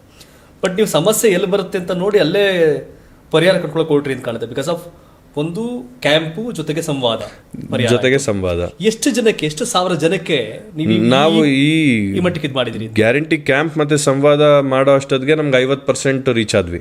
ಓಕೆ. ಬಟ್ ಆದ್ರೂ ಈ ಕಿಚ್ಚಿದೆಯಲ್ಲ ಈ ಯುವಕರಲ್ಲಿ, ಇದು ಆಗಲ್ಲ, ಇನ್ನ ಉರಿತಾ ಇರ್ತದೆ. ಇನ್ನ 50% ಎಲ್ಲೋಯ್ತು, ಯಾಕೆ ನಾವು ರೀಚ್ ಮಾಡೋಕ್ಕಾಗಿಲ್ಲ ಅಂತ ಶುರು ಮಾಡಿದ್ಮೇಲೆ ನಾವು ಗ್ಯಾರಂಟಿ ಭೇಟಿ ಮನೆ ಮನೆ ಅಭಿಯಾನ ಮಾಡೋಣ, ಮನೆ ಮನೆ ಅಭಿಯಾನ ಮಾಡೋಣ ಅಂತ ಹೇಳಿ ಸುಮಾರು 3 ತಿಂಗಳಿಂದ, ನಾವು 3-4 ತಿಂಗಳಾಗಿರ್ಬೋದು, 3 ವಾರ್ಡಲ್ಲಿ ಒಂದೊಂದು ತಿಂಗಳು ಒಂದೊಂದು ವಾರ್ಡ್ ಸುತ್ತಿದ್ದೀನಿ ಸರ್. ಒಂದೊಂದು ತಿಂಗಳು ಒಂದೊಂದು ವಾರ್ಡ್ ಸುತ್ತಿದ್ದೀನಿ. 3 ವಾರ್ಡ್ ಆಲ್ರೆಡಿ ಕಂಪ್ಲೀಟ್ ಮಾಡಿದ್ದೀನಿ. ಮನೆಗೆ ಹೋದಾಗ ಪ್ರತಿ ಮನೆಗೂ ಹೋಗಿ ನಾವು ಎಲ್ಲೆಲ್ಲಿ ಗ್ಯಾರಂಟಿ ಯೋಜನೆ ಪಡ್ಕೊತಾ ಇರೋ ಫಲಾನುಭವಿಗಳಿರ್ತಾರಲ್ಲ ಅವ್ರ ಮನೆಗೂ ಹೋಗಿ ನಿಮ್ಗೇನಾದ್ರು ಸಮಸ್ಯೆ ಇದ್ದರೆ ಹೇಳಿ ನಮಗೆ ಅಂತ ಕೇಳಿ, ಅಲ್ಲೂ ಕೂಡ ನಾವು ಪ್ರಾಬ್ಲಮ್ಸ್ನ ರಿಸೀವ್ ಮಾಡಿ ಅಲ್ಲಿ 75-80% ಪ್ರಾಬ್ಲಮ್ಸ್ ನಾವು ಸಾಲ್ವ್ ಮಾಡಿದ್ವಿ. ಅಲ್ಲಿಗೊಂದು ಸಮಾಧಾನ ಆಯಿತು. ಒಂದು 80-85%ವರೆಗೂ ನಾವು ರೀಚ್ ಮಾಡಿದ್ದೀವಿ. ಬಟ್ ಮನೆ ಅಭಿಯಾನ ನಮಗೆಲ್ಲ ಒಂದು ಹೊಸ ಎಕ್ಸ್ಪೀರಿಯನ್ಸ್. ಯಾಕೆಂದರೆ ನಾವು ಜನ ನಮ್ಮ ಹತ್ರ ಬಂದು ಅನ್ನೋದಕ್ಕೂ ನಾವು ಮನೆ ಹತ್ರ ಹೋಗೋದಕ್ಕೂ ಬೇರೆ ಥರ ಒಂದು ಡಿಫ್ರೆನ್ಸ್ ಇತ್ತು. ಬರೀ ಇದಿಷ್ಟೇ ಆಗಿದ್ರೆ ಪ್ರಮೋದ್ ಶ್ರೀನಿವಾಸ್ ಅವರು ಈ ಮಟ್ಟಕ್ಕೆ ಸೌಂಡ್ ಮಾಡಕ್ಕೆ ಸಾಧ್ಯ ಆಗ್ತಿರಲಿಲ್ಲ. ನಾಟ್ ಓನ್ಲಿ ಗ್ಯಾರಂಟಿ, ಈ ಖಾತಾ ಅಭಿಯಾನ ಕೂಡ ದೊಡ್ಡ ಮಟ್ಟಕ್ಕೆ ಪದ್ಮನಾಭನಗರದಲ್ಲಿ ಮಾಡಿದ್ರಿ ಅನ್ನೋ ಕಾರಣ. ಯಾಕಂದರೆ ಎಷ್ಟೋ ಸಮಸ್ಯೆಗಳು ಮತ್ತಷ್ಟೋ ಗೊಂದಲಗಳು, ಪ್ರಶ್ನೆಗಳು ಜನಗಳ ನಡುವೆ ಇರೋ ಟೈಮಲ್ಲಿ ಗ್ಯಾರಂಟಿ ಮನೆಗೆ ಇದು ಮಾಡಿದ್ರಿ. ಈ ಖಾತಾ ಅಭಿಯಾನ ಕೂಡ ಅದೇ ಮಟ್ಟಕ್ಕೆ ಇಂಪ್ಲಿಮೆಂಟ್ ಮಾಡಲಿಕ್ಕೆ ಹೊರಟಿದ್ದೀರಿ, ಮಾಡ್ತಾ ಇದ್ದೀರಿ ಅಂತ. ಮಾಡ್ತಾ ಇದ್ದೀವಿ. ಸಹಜವಾದಂಥ ಪ್ರಶ್ನೆ ಕಾಡುತ್ತೆ. ನಿಮ್ಗಿನ್ನೂ ಯಾವುದೇ ಅಧಿಕಾರ ಲೈಕ್ ಅಂದರೆ MLA-ನೋ MP-ನೋ ಮತ್ತೊಂದು ಅಲ್ಲ, ಗ್ಯಾರಂಟಿ ಅನುಷ್ಠಾನ ಸಮಿತಿಯನ್ನು ನಾವು ಮುನ್ನಡೆಸ್ತಾ ಇದ್ದೀರಿ ಪದ್ಮನಾಭನಗರ ವಿಧಾನಸಭಾ ಕ್ಷೇತ್ರದಲ್ಲಿ. ಅವಕಾಶ ಕೊಟ್ಟಿದೆ ಪಾರ್ಟಿ. ಬಟ್ ಸಹಜವಾಗಿ ಪ್ರಶ್ನೆಗಳು ರಾಜ್ಯ ಮಟ್ಟದಲ್ಲಿ ಎತ್ತಿದ್ರು. ನಮ್ಮ MLA-ಗಳನ್ನ ನೆಗ್ಲೆಕ್ಟ್ ಮಾಡಿದ್ದಾರೆ ಅಂತ BJP ಅವರು, ಅಂದರೆ ವಿಪಕ್ಷದವರು. ಸೊ ನಿಮಗೂ ಆ ಥರದ್ದು ಯಾವುದೇ ಅಡೆತಡೆಗಳು ಯಾವುದು ಎದುರಾಗಲಿಲ್ವಾ ಅಂತ? ಇಲ್ಲ, ಅಡೆತಡೆಗಳೇನು ಎದುರಾಗಿಲ್ಲ. ನಾವು ಮಾಡ್ತಾ ಇರೋದು ಒಳ್ಳೆ ಕೆಲಸ. ಅಡೆತಡೆಗಳು ಮಾಡೋಕೆ ಹೋದರೆ ಒಳ್ಳೆ ಕೆಲಸ ಮಾಡೋದು ನಿಲ್ಲಿಸ್ದಂಗೆ ಆಗುತ್ತಲ್ಲ. ಸೊ ಹಾಗಾಗಿ ನಮ್ಗೆ ಯಾವುದು ಅಡೆತಡೆಗಳಂತೂ ಎದುರಾಗಲಿಲ್ಲ. ಓನ್ಲಿ ಎಲೆಕ್ಷನ್ ಅಲ್ಲಿ ಮಾತ್ರ ಪಾಲಿಟಿಕ್ಸ್, ಬಿಟ್ಟಾಗ ಸರ್ವಿಸ್ ಸರ್ವಿಸ್ ಅಷ್ಟೇ ಅಲ್ಲ. ಬಟ್ ನನಗೆ ಇವೆಲ್ಲ ನೀವು ಮೊದಲು ಹೇಳಿದಾಗ ನನಗೆ ಅನಿಸ್ತು, ನೀವು ಹೇಳಿದ್ರಿ ಹಾಸ್ಟೆಲ್ ಲೈಫು ಜೊತೆಗೆ UPSC ಹೋದ್ಮೇಲೆ ನನ್ನಲ್ಲಿ ಭಾಳಷ್ಟು ಬದಲಾವಣೆ ಕಾರಣ ಆಯಿತು ಅದೆಲ್ಲ ಅಂತ. ನನಗೆ ಇವೆಲ್ಲ ಕೇಳಿದ್ಮೇಲೆ ಅನಿಸ್ತು, ಯಾಕಷ್ಟೊಂದು ನೀವು ಹಠ ಅಂತಲ್ಲ, ಗುರಿ ಇಟ್ಕೊಂಡ್ರಿ. ಹಠ ಬೇರೆ, ಇದು ಗುರಿ ಇಟ್ಕೊಂಡ್ರಿ, ಅದನ್ನು ಈಸಿ ಮಾಡಕ್ಕೆ ಕೊಟ್ರಿ, ತಲುಪಿಸಿದ್ರಿ ಅಂತ. ಎಷ್ಟು % ಆಗಿದೆ ಪದ್ಮನಾಭನಗರದಲ್ಲಿ ಅನುಷ್ಠಾನ? 85% ಆಗಿದೆ. ತುಂಬ ಹೆಮ್ಮೆಯಿಂದ ಹೇಳ್ಕೊಬೋದು ಸರ್.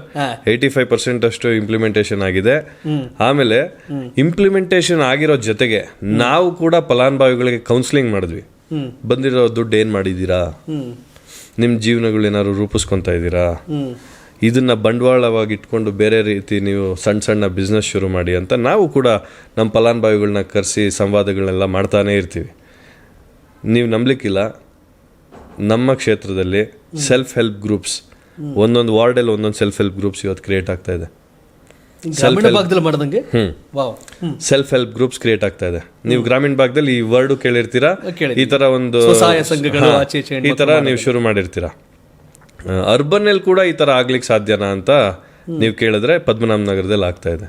ಹೊಸಕೆರಳ್ಳಿ ವಾರ್ಡಲ್ಲಿ ಒಂದು ಗ್ರೂಪ್ ಕಾಂಡಿಮೆಂಟ್ಸ್ ಅಂಗಡಿ ಶುರು ಮಾಡಿದ್ದಾರೆ, ಒಂದು ಗ್ರೂಪು ಹಪ್ಪಳ ಮಾಡ್ತಾ ಇದ್ದಾರೆ, ಅದಕ್ಕೊಂದು ಲೇಬಲ್ ಹಾಕಿ ಮಾರ್ತಾ ಇದ್ದಾರೆ. ಕುಮಾರಸ್ವಾಮಿ ಲೇಔಟಲ್ಲಿ ಒಂದು ಗ್ರೂಪು ಈ ಉಪ್ಪಿನಕಾಯಿ ಮಾಡ್ತಾ ಇದ್ದಾರೆ, ಅದಕ್ಕೂ ಬ್ರ್ಯಾಂಡ್ ಹಾಕಿ ನಾವು ಅವ್ರಿಗೆ ಹೆಲ್ಪ್ ಮಾಡ್ತಾ ಇದ್ದೀವಿ. ಅದನ್ನ ಸೇಲ್ಸ್ ಮಾಡಲಿಕ್ಕೆ ಹೆಲ್ಪ್ ಮಾಡ್ತಾ ಇದ್ವಿ. ಅವ್ರು ಇವತ್ತು ಜೀವನ ರೂಪಿಸ್ಕೊತಾ ಇದ್ದಾರೆ. ಅಷ್ಟೇ ಯಾಕೆ, ಮೊನ್ನೆ DK ಶಿವಕುಮಾರ್ ಸಾಹೇಬರು ನಮ್ಮ ಕ್ಷೇತ್ರಕ್ಕೆ 1 ವರ್ಷದ ಸಾಧನೆ ಅಂತ ಬಂದಾಗ, ನಮ್ಮ ಆಫೀಸ್ ಕಚೇರಿ ಉದ್ಘಾಟನೆ ಆಗಿ 1 ವರ್ಷ ಆಗಿದ್ದಕ್ಕೆ ಮೊನ್ನೆ ಬಂದಾಗ ಗೃಹಲಕ್ಷ್ಮಿ ಕ್ಯಾಂಟೀನ್ ಉದ್ಘಾಟನೆ ಮಾಡಿದ್ದಾರೆ. ವಿಶೇಷ ಏನು ಅಂದರೆ 20 ತಿಂಗಳಿಂದ ಬಂದಿರೋ ಗೃಹಲಕ್ಷ್ಮಿ ದುಡ್ಡಿನ ಕೂಡಿಟ್ಕೊಂಡು ಅವ್ರದೇ ಆದಂಥ ಸ್ಮಾಲ್ ಫೈನಾನ್ಸಸ್ ಎಲ್ಲ ಹೋಗ್ಬೋದಿತ್ತು, ಅವ್ರು ಹೋಗಿಲ್ಲ. ಈ ದುಡ್ಡಲ್ಲಿ ಗೃಹಲಕ್ಷ್ಮಿ ಕ್ಯಾಂಟೀನ್ ಮಾಡಿ ಇಬ್ಬರು ಸೇರ್ ಮಾಡಿದ್ದಾರೆ. ಇವತ್ತು ಅವರು ಜೀವನದಲ್ಲಿ ತಿಂಗಳಿಗೆ 10-15 ಸಾವಿರ ದುಡಿತಾ ಇದ್ದಾರೆ. ಸೊ ಇದು ಗ್ಯಾರಂಟಿಗಳು ಬದಲಾವಣೆ ತರ್ತಾ ಇದೆ ಜೀವನದಲ್ಲಿ. ನಾವು ಟಿಕೆಟ್ ಮಾಡೋರ್ನೆಲ್ಲ ಇದು ಮಾಡೋದಲ್ಲ, ಯಾವ ರೀತಿ ಪಾಸಿಟಿವ್ ಬದಲಾವಣೆ ಬರ್ತಾ ಇದೆ. ಕಾರಣಕ್ಕೆ ನೀವೀಗ ತಿಂಗಳಿಗೆ 2,000 ಅಂದಾಗ 2,000ನಾ ಅಂತ ಅನ್ಸುತ್ತೆ. ಆದ್ರೆ 5 ವರ್ಷಗಳ ಅವಧಿಯ 60 ತಿಂಗಳಲ್ಲಿ 62 120 1,20,000 ಅಂದಾಗ ವಾವ್, ಇಂದಿನ ಯಾವುದೇ ಸರ್ಕಾರಗಳು ಕೂಡ ಒಂದು ಮನೆಗೆ, ಒಂದು ಹೆಣ್ಮಗುಗೆ, ಆ ಮನೆ ಯಜಮಾನಿಗೆ 1,20,000 ಅಮೌಂಟನ್ನು ಕ್ಯಾಶ್ ಹಣದ ರೂಪದಲ್ಲಿ ಕೊಟ್ಟಂಥ ಉದಾಹರಣೆಗಳಿಲ್ಲ. ಬಟ್ ರೈಟ್, ಎಸ್, ಇವೆಲ್ಲ ಅದ್ರ ಜೊತೆಗೆ ನೀವು ಆಗಲೇ ಹೇಳಿದ್ರಿ ಸ್ವಾವಲಂಬಿ ಆಗಿ ಬದುಕಕ್ಕೆ ಏನು ಬೇಕು ಅವೆಲ್ಲ ಮಾಡ್ತಿದ್ದೀರಿ ಅಂತ. ಇನ್ನೂ ಏನಾರು ಕೊರತೆ ಇದೆ, ಇನ್ನೇನೋ ಮಾಡಬೇಕು ಅಂತ ಅನ್ಸಿದೆಯಾ? ಇನ್ನೂ ಒಂದು 2-3 ಕಡೆ ಕ್ಯಾಂಪ್ ಮತ್ತು ಮನೆ ಅಭಿಯಾನ ಇದೆ, ಎಲ್ಲ ಮುಗಿಸ್ತೀನಿ ಇನ್ನೊಂದು 2-3 ತಿಂಗಳಲ್ಲಿ. ಅದನ್ನು ಮುಗಿಸಿದ ಮೇಲೆ ಇದೇ ಥರ ನಮ್ಮ ಫ್ರೇಮ್ವರ್ಕ್ ಒಳಗಡೆ ನಾವೇನು ಕೆಲಸ ಮಾಡಬೇಕು ಅದನ್ನು ಕೆಲಸ ಮಾಡ್ತಾ ಹೋಗ್ತೀನಿ. ಮುಖ್ಯವಾಗಿ ಈ ಖಾತಾ ನೀವು ಮೆನ್ಷನ್ ಮಾಡಿದ್ರಿ. ನಮ್ಮ ಕ್ಷೇತ್ರದಲ್ಲಿ ಸುಮಾರು 2,500ಕ್ಕೂ ಹೆಚ್ಚು ಈ ಖಾತಾ ನಮ್ಮ ಕಚೇರಿಯಿಂದ ಇವತ್ತಾಗಿದೆ. ಇದು ಇತಿಹಾಸ. ಯಾಕೆಂದರೆ ನಾವು ಸಣ್ಣದಾಗಿ ಒಂದು ಕ್ಯಾಂಪ್ ಒಂದು ವಾರಕ್ಕೆ ಮಾಡೋಣ ಅಂತ ಅಂದ್ಕೊಂಡ್ವಿ. ಯಾವಾಗ ಒಂದು ವಾರ ಮಾಡೋಣ ಅಂತ ಅಂದ್ಕೊಂಡು ಶುರು ಮಾಡೋದು, ಅಲ್ಲಿ ಬರ್ತಾ ಇರೋ ಜನ ರೆಸ್ಪಾನ್ಸ್ ನೋಡಿದ್ರೆ ನಾವು ಇವತ್ತಿಗೂ ಕ್ಯಾಂಪ್ ನಿಲ್ಲಿಸಿಲ್ಲ. 4 ತಿಂಗಳಾಯಿತು, ಕ್ಯಾಂಪ್ ಇವತ್ತಿಗೂ ನಿಲ್ಲಿಸಿಲ್ಲ. ಅದು ನಮ್ಮ ಕಚೇರಿಯ ಭಾಗವಾಗಿ ಇವತ್ತು ನಡೀತಾ ಇದೆ ಈ ಖಾತಾ ಅಭಿಯಾನ. ಈ ಖಾತಾ ಶಿಬಿರ ಹಾಕಿದ್ವಿ, ಅದು ಈ ಖಾತಾ ಅಭಿಯಾನವಾಗಿ ಕನ್ವರ್ಟ್ ಆಗಿ ಇವತ್ತಿಗೂ ನಡೀತದೆ. 2,500 ಜನಕ್ಕೂ ಹೆಚ್ಚು ಜನಕ್ಕೆ ಇವತ್ತು ಈ ಖಾತಾ ಕೊಟ್ಟಿದ್ದೀವಿ. ನಾನು ಆಗ್ಲೇ ಹೇಳಿದೆ, ನೀವು ಅವರ ಬಡತನ, ಅವರು ಡ್ರೈವರ್ ಮಗ ಬಂದು ಓದ್ತಾರೆ, ಆಟೋ ಈ ಥರದ್ದು ರೈತರು ಮಕ್ಕಳು ಬರ್ತಾರೆ ಓದ್ತಾರೆ, ಅವರೆಲ್ಲರ ಕಷ್ಟ ಮತ್ತು ಅವೆಲ್ಲವನ್ನೂ ನೋಡಿದ್ಮೇಲೆ ಅನಿಸಿದೆ ಅಂದರೆ ನಾವು ಹಿಂಗೇನೋ ಮಾಡಬೇಕಂದ್ರೆ ಜನಸೇವೆ ಮಾಡಬೇಕು ಅನ್ನೋ ಒಂದು ಇದು. UPSC ಪರೀಕ್ಷೆ ಸಂಬಂಧಪಟ್ಟಂಗೆ ಒಂದಷ್ಟು ವರ್ಷ ದೆಹಲಿಯಲ್ಲಿ ಬಿಡ್ಬಿಡ್ತೀರಿ, ಇದು ಮಾಡ್ತೀರಿ. ಬಟ್ ಬೆಂಗಳೂರಲ್ಲಿ ಪದ್ಮನಾಭ ನಗರ ಈಗಾಗಲೇ ಅಂದರೆ ಇನ್ನೂ ಬೆಳೆಯೋದೇನಿಲ್ಲ, ಬೆಳೆಯೋದಂದ್ರೆ ಡೆವಲಪ್ ಇದಾಗಿದೆ. ಆದರೂ ಒಂದಷ್ಟು ಸಮಸ್ಯೆಗಳಿದೆ. 100% ಸಮಸ್ಯೆಗಳ ಮುಕ್ತವಾದಂಥ ಕ್ಷೇತ್ರ ಏನಿಲ್ಲ. ಸೊ ಅದಕ್ಕೊಂದಷ್ಟು ಸೊಲ್ಯೂಷನ್ಸ್ ಇರುತ್ತೆ. ಬಿಕಾಸ್ ಆಫ್ ನಿಮ್ಗೆ ಸಿಕ್ಕಿರೋ ಗ್ಯಾರಂಟಿ ಅನುಷ್ಠಾನ ಸಮಿತಿಗೆ ನೀವು ಲೀಡ್ ಮಾಡ್ತಿದ್ರು ಸಹ, ಅಧ್ಯಕ್ಷರಾಗಿದ್ರು ಸಹ, ನೀವು ಈ ಖಾತಾ ಅಭಿಯಾನ ಇವೆಲ್ಲ ಕೂಡ ಕೈ ಜೋಡಿಸ್ಕೊಂಡು ಹೋಗ್ತಾ ಇದೀರಿ. ಆಯುಷ್ಮಾನ್ ಕಾರ್ಡ್ ಇವೆಲ್ಲ ಮಾಡ್ತಾ ಇದ್ದೀವಿ. ನಮ್ಮ ಆರೋಗ್ಯ ಕರ್ನಾಟಕ ಕಾರ್ಡ್ ಅಭಿಯಾನ ಮಾಡಿದ್ವಿ, ಅದೆಲ್ಲ ಸೇರ್ ಮಾಡಿದ್ವಿ. ಎಲ್ಲ ನಮ್ಮ ಗ್ಯಾರಂಟಿ ಫಲಾನುಭವಿಗಳು ಅದಕ್ಕೂ ಕೂಡ ಫಲಾನುಭವಿಗಳಾಗ್ತಾರೆ. ಹಾಗಾಗಿ ನಿಮ್ಮ ಜವಾಬ್ದಾರಿ ಮೀರಿ ಅನ್ನೋದಕ್ಕಿಂತ ಅದಲ್ಲದೆ ಇನ್ನೊಂದಷ್ಟು ಕೆಲಸಗಳನ್ನ ಕೂಡ ಮಾಡ್ತಿದ್ದೀರಿ. ಬಟ್ ನೀವು ಕಂಡಂತೆ ನಿಮ್ಮ ಕನಸಿನ ಪದ್ಮನಾಭ ನಗರ, ಪ್ರಮೋದ್ ಶ್ರೀನಿವಾಸ್ ಅವ್ರಿಗೆ ಬಂದ ತಕ್ಷಣ ಇದೇನು ಸಿಂಗಾಪುರ್ ಏನಲ್ಲ ನಗರ. ಪ್ರಮೋದ್ ಶ್ರೀನಿವಾಸ್ಗೆ ಒಂದೇನೋ ಕಾಣ್ತಿದೆ, ಎಸ್ ಇದಾಗಬೇಕು ಶಿವ ಅವ್ರು, ಇನ್ನೂ ಇದೇನೋ ಆಗಬೇಕು ಅಂತ. ಆ ಥರದ್ದು ಏನು ಅನ್ಕೊಂಡಿದ್ದೀರಿ ಅಂತ? ಅಂದರೆ ಪದ್ಮನಾಭ ನಗರದಲ್ಲಿ ನಾನು ಹುಟ್ಟು ಬೆಳೆದು, ನಮ್ಮ ತಂದೆ ತಾಯಿ ನಾವು ಎಲ್ಲ ಹುಟ್ಟು ಬೆಳೆದಿರ್ತಕ್ಕಂಥ ಊರು ಪದ್ಮನಾಭ ನಗರ. ಸೊ ನಾವು ಚಿಕ್ಕ ವಯಸ್ಸಿಂದ ಅಲ್ಲಿ ಆಡ್ತಾ ಬೆಳೀತಾ ಬಂದಿರತಕ್ಕಂಥವ್ರು. ಸೊ ಸುಮಾರು ಬದಲಾವಣೆಗಳು ಆಗಬೇಕಾಗಿದೆ. ಪದ್ಮನಾಭ ನಗರ ಅಂದಮೇಲೆ ಮಿಕ್ಸ್ಡ್ ಪಾಪ್ಯುಲೇಷನ್ ಇದೆ. ಬುದ್ಧಿವಂತರು, ವಿದ್ಯಾವಂತರು, ಸೈಂಟಿಸ್ಟ್ಸು, ಎಲ್ಲ ಕ್ಷೇತ್ರದಲ್ಲೂ ಸಾಧನೆ ಮಾಡಿರ್ತಕ್ಕಂಥ ಜನ ಪದ್ಮನಾಭ ನಗರದಲ್ಲಿ ಓದ್ತಿದ್ದಾರೆ. ಇದರ ಜೊತೆಲಿ ಪ್ರಾಬ್ಲಮ್ಸ್ ಅನ್ನೋದು ಇವತ್ತಿಗೂ ಇದೆ, ಇಲ್ಲ ಅಂತಿಲ್ಲ. ಯಾವುದೇ ಒಂದು ಕ್ಷೇತ್ರ ಝೀರೋ ಪ್ರಾಬ್ಲಮ್ಸ್ ಅನ್ನೋ ಒಂದು ಕ್ಷೇತ್ರ ಇವತ್ತು ಯಾವುದೂ ಇಲ್ಲ, ಇದೆ. ಅದನ್ನು ಯಾವ ರೀತಿ ನಾವು ಅಡ್ರೆಸ್ ಮಾಡಬೇಕು. ಫಾರ್ ಎಕ್ಸಾಂಪಲ್ಲು, ಮೊನ್ನೆ ಯಾರೋ ಒಬ್ಬರು ನನಗೆ ಫೋನ್ ಮಾಡಿದರು.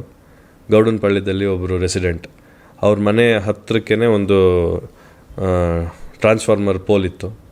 ಜೋರು ಮಳೆ, ನೀವು ನೋಡಿದ್ರಿ.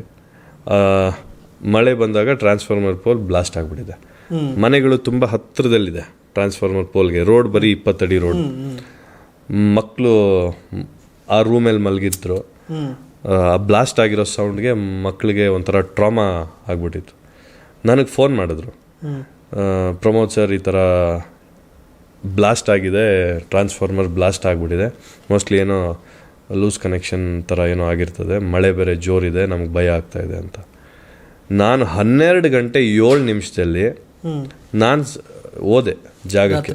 ರಾತ್ರಿ 12 ಗಂಟೆ 7 ನಿಮಿಷದಲ್ಲಿ ನಾನು ಜಾಗಕ್ಕೆ ಹೋಗಿ ಬೆಸ್ಕಾಂ ಅವ್ರನ್ನ ಕರೆದು ಸ್ಪಾಟ್ ಎಲ್ಲ ಅದನ್ನು ರೆಕ್ಟಿಫೈ ಮಾಡಿದ್ವಿ.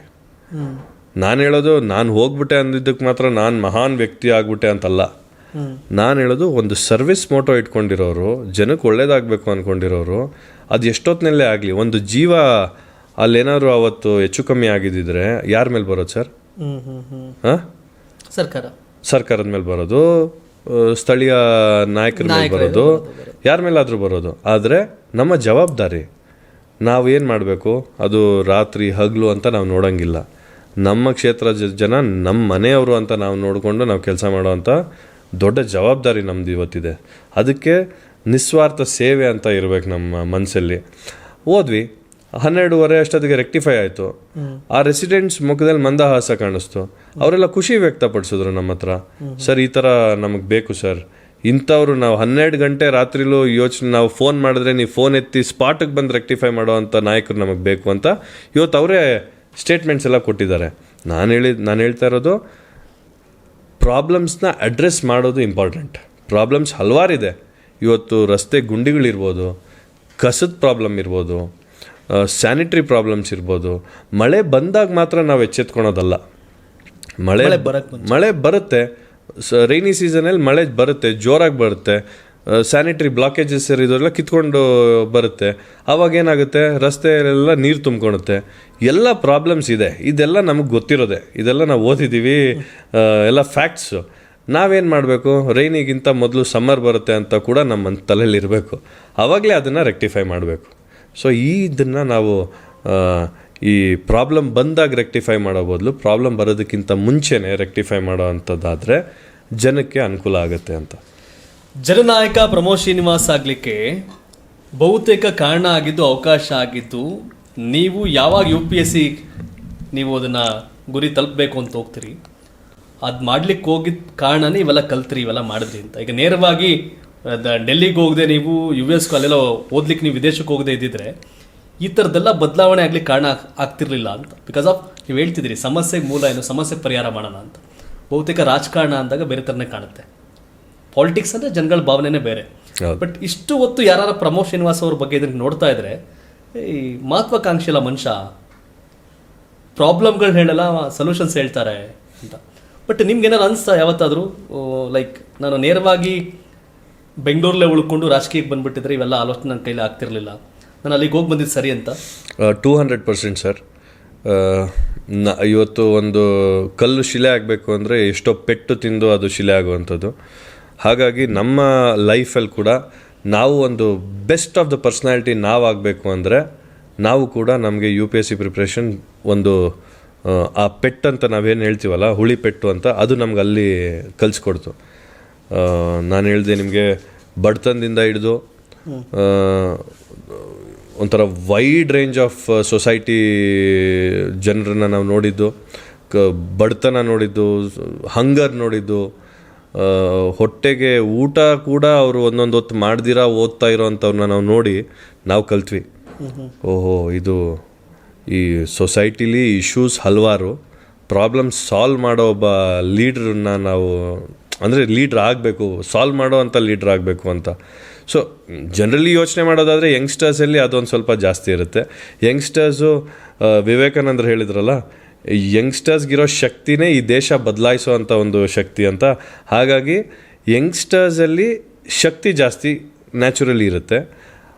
ಪ್ರಾಬ್ಲಮ್ಸ್ನ ನೋಡೋ ದೃಷ್ಟಿ ಕೂಡ ಬೇರೆ, ಆ ಪ್ರಾಬ್ಲಮ್ಸ್ಗೆ ಸೊಲ್ಯೂಷನ್ ಹುಡುಕೋ ಅಂಥ ಒಂದು ಪರ್ಸ್ಪೆಕ್ಟಿವ್ ಕೂಡ ಬೇರೆ ಇರುತ್ತೆ. ಹಾಗಾಗಿ ಯೂತ್ಸು ಯಂಗ್ಸ್ಟರ್ಸ್ಗೆ ಬರಬೇಕು ಅಂತ ನನ್ನ ಅನುಭವದಲ್ಲಿ. ನಾನು ನಿಮ್ಮನ್ನ ಮಾತುಗಳನ್ನ ಕೇಳ್ತಾ ಇದ್ರೆ ನಾನು ಬಹುತೇಕ ಆಡಿಯನ್ಸ್ ಹೇಳ್ತಿರ್ತಾರೆ, ಶಿವರು ಜಾಸ್ತಿ ಪ್ರಶ್ನೆ ಕೇಳೋ ಟೈಮಲ್ಲಿ ಬರೀ ಕೇಳಿಸ್ಕೊತಿದಾರಲ್ಲ ಅಂತ. ಕಾರಣ ಇಷ್ಟೇ, ರಾಜಕಾರಣ ಅಂದಾಗ ಈ ಆರೋಪ ಪ್ರತ್ಯಾರೋಪದ ಒಂದು ವರ್ಷನ್ನ ನಾವು ನೋಡ್ತಾ ಬಂದಿದ್ವಿ. But for the first time rare, ನೀವು ಹಾಸ್ಟೆಲ್ ಲೈಫಲ್ಲಿ ಎಜುಕೇಷನ್ನ ಮುಗಿಸ್ಕೊಂಡು ನಂತರ ವಿದೇಶಕ್ಕೂ ಹೋಗಿ ಬಂದಮೇಲೆ ಡೆಲ್ಲಿಗೆ ಹೋಗಿ UPSC ಇದು ಮಾಡಬೇಕು ಅಂತ ಹೋದಾಗ, ಅಂದರೆ ನಾನು ಸರ್ವಿಸ್ ಮಾಡಬೇಕು ಅಂದಾಗ ಅಲ್ಲಿ IAS ಆ ಸೆಗ್ಮೆಂಟಲ್ಲಿ ಮಾಡಬೇಕು ಅನ್ನೋ ಆಲೋಚನೆಗಳು ಇಟ್ಕೊಂಡಿದ್ರಿ. ಅದಾದಮೇಲೆ ಮುಗಿದೋಯ್ತು, ಇಷ್ಟೇ, ಇನ್ನೇನು ಆಗಲಿಲ್ಲ ಅಂತೇನು ಕೈ ಚೆಲ್ಲಿಲ್ಲ, ಇಲ್ಲೊಂದು ಅವಕಾಶ ಇದೆ ಅಂತ ಬಂದ್ರಿ. ಅಂದರೆ ರಾಜಕಾರಣಿಯ ರೂಪದ ಈ UPSC ಮಾಡ್ಕೊಂಡು ಯಾರು IAS ಅಧಿಕಾರಿಗಳು ಬಂದು ಸರ್ವಿಸ್ ಮಾಡ್ತಾರಲ್ಲ, ಸೊ ಆ ಥರದ್ದು ಒಂದು ನನಗೆ ಕಾಣ್ತಾ ಇತ್ತು. ಕಾರಣ ಇಷ್ಟೇ, ಸಹಜವಾಗಿ ಪೊಲಿಟಿಕಲ್ ಸಂದರ್ಶನಕ್ಕೆ ಬಂದು ಈ ನನ್ನ ಆಪೋಸಿಟ್ ಹಿಂಗೆ ಕೂತವರೆಲ್ಲ ಬಹುತೇಕ ಆಡಳಿತದಿದ್ದಾಗ ಸಾಧನೆ ಹೇಳ್ತಾರೆ, ಅಪೋಸಿಷನ್ ಪಾರ್ಟಿ ಇದ್ದಾಗ ಆರೋಪಗಳನ್ನ ಮಾಡ್ತಾರೆ. ಆದರೆ ನಿಮ್ಮಲ್ಲಿ ಏನಾಯಿತು ಅಂತಂದರೆ, ಹೌದು ಏನು ನೀವು ಸಾಧನೆ ಮಾಡಿದಿರಿ, ಏನು ಮಾಡ್ತಾಯಿರಿ ಅದನ್ನು ಹೇಳೋದ್ರ ಜೊತೆಗೆ ಆ ಸಮಸ್ಯೆಗಳಿಗೆ ಸೊಲ್ಯೂಷನ್ ಹೇಳ್ತೀರಿ, ಆ ಸಮಸ್ಯೆಗೆ ಮತ್ತಾರೋ ಕಾರಣ ಅಂತ ಹೇಳ್ತಿಲ್ಲ. ಇದು ಬೇಕು ಅಂತ ಯಂಗ್ ಜನ್ರೇಷನ್ ಯಾಕೆ ಪಾಲಿಟಿಕ್ಸ್ ಬೇಕು, ಯೂತ್ ಯಾಕೆ ಪಾಲಿಟಿಕ್ಸ್ ಬೇಕು ಅಂತಂದರೆ, ನಾವು ಯಾರು ಬ್ಲೇಮ್ ಮಾಡೋಕ್ಕೆ ಅವಕಾಶಗಳು ಎಲ್ಲಿಲ್ಲ, ಸಮಯ ಇಲ್ಲ. ಇವತ್ತು ಸೊಲ್ಯೂಷನ್ಸ್ಗೆ ಭಾಳ ಟೈಮ್ ಕೊಡಬೇಕಾಗತ್ತೆ. ಬಟ್ ನಿಮ್ಗೊಂದು ಅನಿಸಿರುತ್ತೆ ಒಂದು ಕಾರ್ನರ್ಲಿ, ಈ ಸಮಸ್ಯೆ ನಾಟ್ ಓನ್ಲಿ ಪದ್ಮನಾಭನಗರ,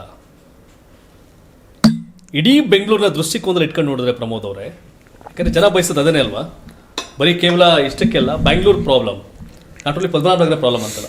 ಸೊ ನೀವು ಕಂಡಂತೆ ಪದ್ಮನಾಭನಗರ ಅಷ್ಟೆಲ್ಲ ಹೇಳಿದ್ರಿ, ನೀವು ಕಂಡಂತೆ ಬ್ಯಾಂಗ್ಳೂರು ಇನ್ನೇನಾಗಬೇಕು, ಏನು ಕತೆ ನಿಮ್ಮದು ಏನಂತ ಮಹತ್ವಾಕಾಂಕ್ಷಿ ನೀವು ಸಣ್ಣ ಪುಟ್ಟ ಆಸೆ ಕನಸನ್ನ ಗುರಿ ಇಟ್ಕೊಂಡು ಬಂದವರಲ್ಲ, ಕೂತಿರೋರಲ್ಲ, ಅಲ್ಲ ದೊಡ್ಡ ಗುರಿಗಳಿದೆ.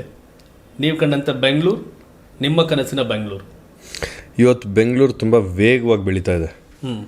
ಪಾಪ್ಯುಲೇಷನ್ ಜಾಸ್ತಿ ಆಗ್ತಾ ಇದೆ, ವಾಹನಗಳು ಜಾಸ್ತಿ ಆಗ್ತವೆ, ಟ್ರಾಫಿಕ್ ಜಾಸ್ತಿ ಆಗ್ತಾ ಇದೆ, ಪೊಲ್ಯೂಷನ್ ಜಾಸ್ತಿ ಆಗ್ತಾ ಇದೆ. ನಮ್ಮ ಮುಂದೆ ಕಾಣಿಸೋವಂಥ ನ್ಯಾಚುರಲ್ ಏನು ಎಲಿಮೆಂಟ್ಸ್, ಲೇಕ್ಸ್ ಆಗಿರ್ಬೋದು, ಫಾರೆಸ್ಟ್ ಪಾರ್ಟ್ಸ್ ಆಗಿರ್ಬೋದು, ಇವೆಲ್ಲ ಉಳಿದ್ರೇ ಬೆಂಗಳೂರು ಉಳಿಯುತ್ತೆ ಅಂತ ನಾವು ನೋಡ್ತೀವಿ. ಸೊ ಒಂದೊಂದೇ ಅಡ್ರೆಸ್ ಮಾಡೋದಾದರೆ ಪಾಪ್ಯುಲೇಷನ್ ಕಂಟ್ರೋಲ್ ಮಾಡೋಕ್ಕಾಗಲ್ಲ. ಪಾಪ್ಯುಲೇಷನ್ ಬೆಳೀತದೆ, ಬೆಂಗಳೂರು ಬೆಳೆಯುತ್ತೆ. ಪಾಪ್ಯುಲೇಷನ್ ಇವತ್ತು ಬೆಂಗಳೂರು ಡೆನ್ಸಿಟಿ ಪಾಪ್ಯುಲೇಷನ್ ಡೆನ್ಸಿಟಿ ನೋಡೋಕೋದ್ರೆ we are the third largest in the country after Delhi and Bombay, if I am not wrong. Bangalore is the third largest densely populated in the country. So ಇವೆಲ್ಲ ನೋಡೋಕ್ಕೋದ್ರೆ ನಮಗೆ problems ಹಲವಾರು. Like ನಾನು ಇವಾಗ mention ಮಾಡಿದೆ ನಿಮ್ಮ ಹತ್ರ, ಟ್ರಾಫಿಕ್ ಆಗಿರಲಿ, ಪೊಲ್ಯೂಷನ್ ಆಗಿರಲಿ, ನಮ್ಮ ನ್ಯಾಚುರಲ್ ಎಲಿಮೆಂಟ್ಸ್ನ ಕಾಪಾಡ್ಕೊಳೋದಾಗಿರಲಿ. ಸೊ ಇವೆಲ್ಲ ಪ್ರಾಬ್ಲಮ್ಸ್ ಇದ್ದಿದ್ದೆ. ಇದಕ್ಕೆಲ್ಲ ಸೊಲ್ಯೂಷನ್ ಬರಬೇಕು. ಯಾವ ರೀತಿ ಸೊಲ್ಯೂಷನ್ಸ್ ಬರಬೇಕು? ಈಗ ನಮ್ಮ ಸಾಹೇಬ್ರು ಗ್ರೇಟರ್ ಬೆಂಗಳೂರು ಅಂತ ಮಾಡಿದ್ದಾರೆ. We are going away from the core of Bangalore. So ನಾವು ಬೆಂಗಳೂರನ್ನ ಆಚೆ ತೊಗೊಂಡು ಹೋಗ್ತಾ ಇದ್ದಾರೆ. ಬೆಂಗಳೂರು ಈಗ IT-BT ಹಬ್ ಆಗಿದೆ, ಅದು ಸುತ್ತಲೂ ಬೆಳಿಬೇಕು. ನಾವು we are seeing vertical population, horizontal population ಅಂತ ತೊಗೊಂಡಾಗ ನಾವು more than horizontal population, vertical population ಆಗ್ತಾ ಇದೆ. ಅಂಡರ್ಗ್ರೌಂಡ್ ವಾಟರ್ ಎಫೆಕ್ಟ್ ಆಗ್ತಾ ಇದೆ. ರೈನ್ ವಾಟರ್, ನಾವು ಬೋರ್ವೆಲ್ ಮೊದಲೆಲ್ಲ ಆಗಿದ್ರೆ 300 ಅಡಿ 400 ಅಡಿಗೆ ನೀರು ಬರೋದು. ಇವತ್ತು 1000-2000 ಅಡಿಗೆ ಹೋದ್ರೂ ಸಕ್ಸಸ್ ಇಲ್ಲ, ಬೋರ್ ಸಕ್ಸಸ್ ಆಗ್ತಾ ಇಲ್ಲ. ಸೊ ಆ ಥರ ಸುಮಾರು ಇಶ್ಯೂಸ್ ಇದೆ. ಕ್ಲೈಮೇಟ್ ಚೇಂಜ್ ಆಗ್ತಾ ಇದೆ. ಇವತ್ತು ನಮಗೆ UV ರೇಸ್, ಕ್ಲೌಡ್ ಸಿಸ್ಟಮ್ ನೋಡಿ UV ರೇಸ್ ಅದು ಬರ್ತಾ ಇರೋದು ನೋಡಿದ್ರೆ ಎಷ್ಟೊಂದು ಡಿಸೀಸಸ್ಗೆ ಎಫೆಕ್ಟ್ ಆಗ್ತಾ ಇದೆ. ಸೊ ಕ್ಲೈಮೆಟಿಕ್ ಚೇಂಜ್, ನಮ್ಮ ವಾಹನಗಳು ಜಾಸ್ತಿ ಆಗ್ತಾ ಇರೋದ್ರಿಂದ ಕಾರ್ಬನ್ ಎಮಿಷನಿಂದ ಸುಮಾರು ಅದು ನಮ್ಮ ಲೈಫ್ ಸ್ಟೈಲ್ ಮೇಲೆ ಯಾವ ರೀತಿ ಪರಿಣಾಮ ಬೀಳ್ತಾ ಇದೆ. ಸೊ ಸುಮಾರು ಪ್ರಾಬ್ಲಮ್ಸ್ ಇದೆ. ಇದಕ್ಕೆಲ್ಲ ಅಡ್ರೆಸ್ ಮಾಡಬೇಕು ಅಂದರೆ ಒಂದು ಒಳ್ಳೆ ಸಿಸ್ಟಮ್ ಇರಬೇಕು. ಆ ಸಿಸ್ಟಮಲ್ಲಿ ಈಗ ನಮ್ಮ ಸಾಹೇಬರು ಟನಲ್ ತರ್ತಾ ಇದ್ದಾರೆ ಟ್ರಾಫಿಕ್ ಕಂಟ್ರೋಲ್ ಮಾಡಲಿಕ್ಕೆ ಅಂತ. ಡಬಲ್ ಡೆಕ್ಕರ್ ಇಡೀ ಇಂಡಿಯಾಲೇ ಇವತ್ತು ಇತಿಹಾಸ. ಮೆಟ್ರೋ ಡಬಲ್ ಡೆಕ್ಕರ್ ತಂದು ಇವತ್ತು ಐ ಥಿಂಕ್ 40 ಕಿಲೋಮೀಟರ್ಸ್ ಏನೋ ಇವತ್ತು ಅವರು ಪ್ರಪೋಸ್ ಮಾಡಿದ್ದಾರೆ. ಇಡೀ ಇಂಡಿಯಾಲೇ ಇವತ್ತು ಈ ಥರ ಯೋಚನೆ ಮಾಡಿರೋ ಒಬ್ಬ ನಾಯಕರು ಯಾರೂ ಇಲ್ಲ. ನಮ್ಮ DK ಶಿವಕುಮಾರ್ ಸಾಹೇಬರು ಮಾಡಿದ್ದಾರೆ ಡಬಲ್ ಡೆಕ್ಕರ್ ಫಾರ್ 40 ಕಿಲೋಮೀಟರ್ಸ್. ಅದು ಈಗ ಹೆಬ್ಬಾಳ್ ಫ್ಲೈಓವರ್ ಮಾಡಿದ ತಕ್ಷಣವೇ ನಾನೇ ಮೊನ್ನೆ ಏರ್ಪೋರ್ಟಿಂದ ಬರಬೇಕಾದ್ರೆ ನನಗೆ 20 ನಿಮಿಷ ಬಾಟಲ್ ನೆಕ್ ಕ್ಲಿಯರ್ ಆಯಿತು. ಸೊ ಇದು ನನ್ನ ಪರ್ಸ್ನಲ್ ಎಕ್ಸ್ಪೀರಿಯೆನ್ಸ್. ಸೊ ಇನ್ನೊಂದು ಸ್ಮಾಲ್ ಎಕ್ಸಾಂಪಲ್ ಕೊಡಬೇಕು. ಒಬ್ಬರು ಡಾಕ್ಟ್ರ್ ಇರ್ತಾರೆ ಸರ್, ಅವರು ಕೋವಿಡ್ ಟೈಮಲ್ಲಿ ಅವ್ರಿಗೆ ಈ ಸರ್ಕಾರದಿಂದ ಬರೋವಂಥ ಒಂದು ಫೀಸ್ ಏನಿತ್ತೋ ಅವೆಲ್ಲ ಸ್ಟಕ್ ಆಗಿರ್ತದೆ. ಆ ಡಾಕ್ಟ್ರೇ ಯೋಚನೆ ಮಾಡ್ತಾರೆ, ಏನಪ್ಪ ನಾವೆಲ್ಲ ಈ ಸರ್ವಿಸ್ ಮಾಡಿದ್ದೀವಿ, ನಮಗೆ ಈ ಥರ ಫೀಸ್ ಬರೋದು ಸರ್ಕಾರದಿಂದ ಕಷ್ಟ ಆಯಿತು. ನಾನು ಹೇಳ್ತಾರೆ 2020-22 ಕೋವಿಡ್ ಟೈಮಲ್ಲಿ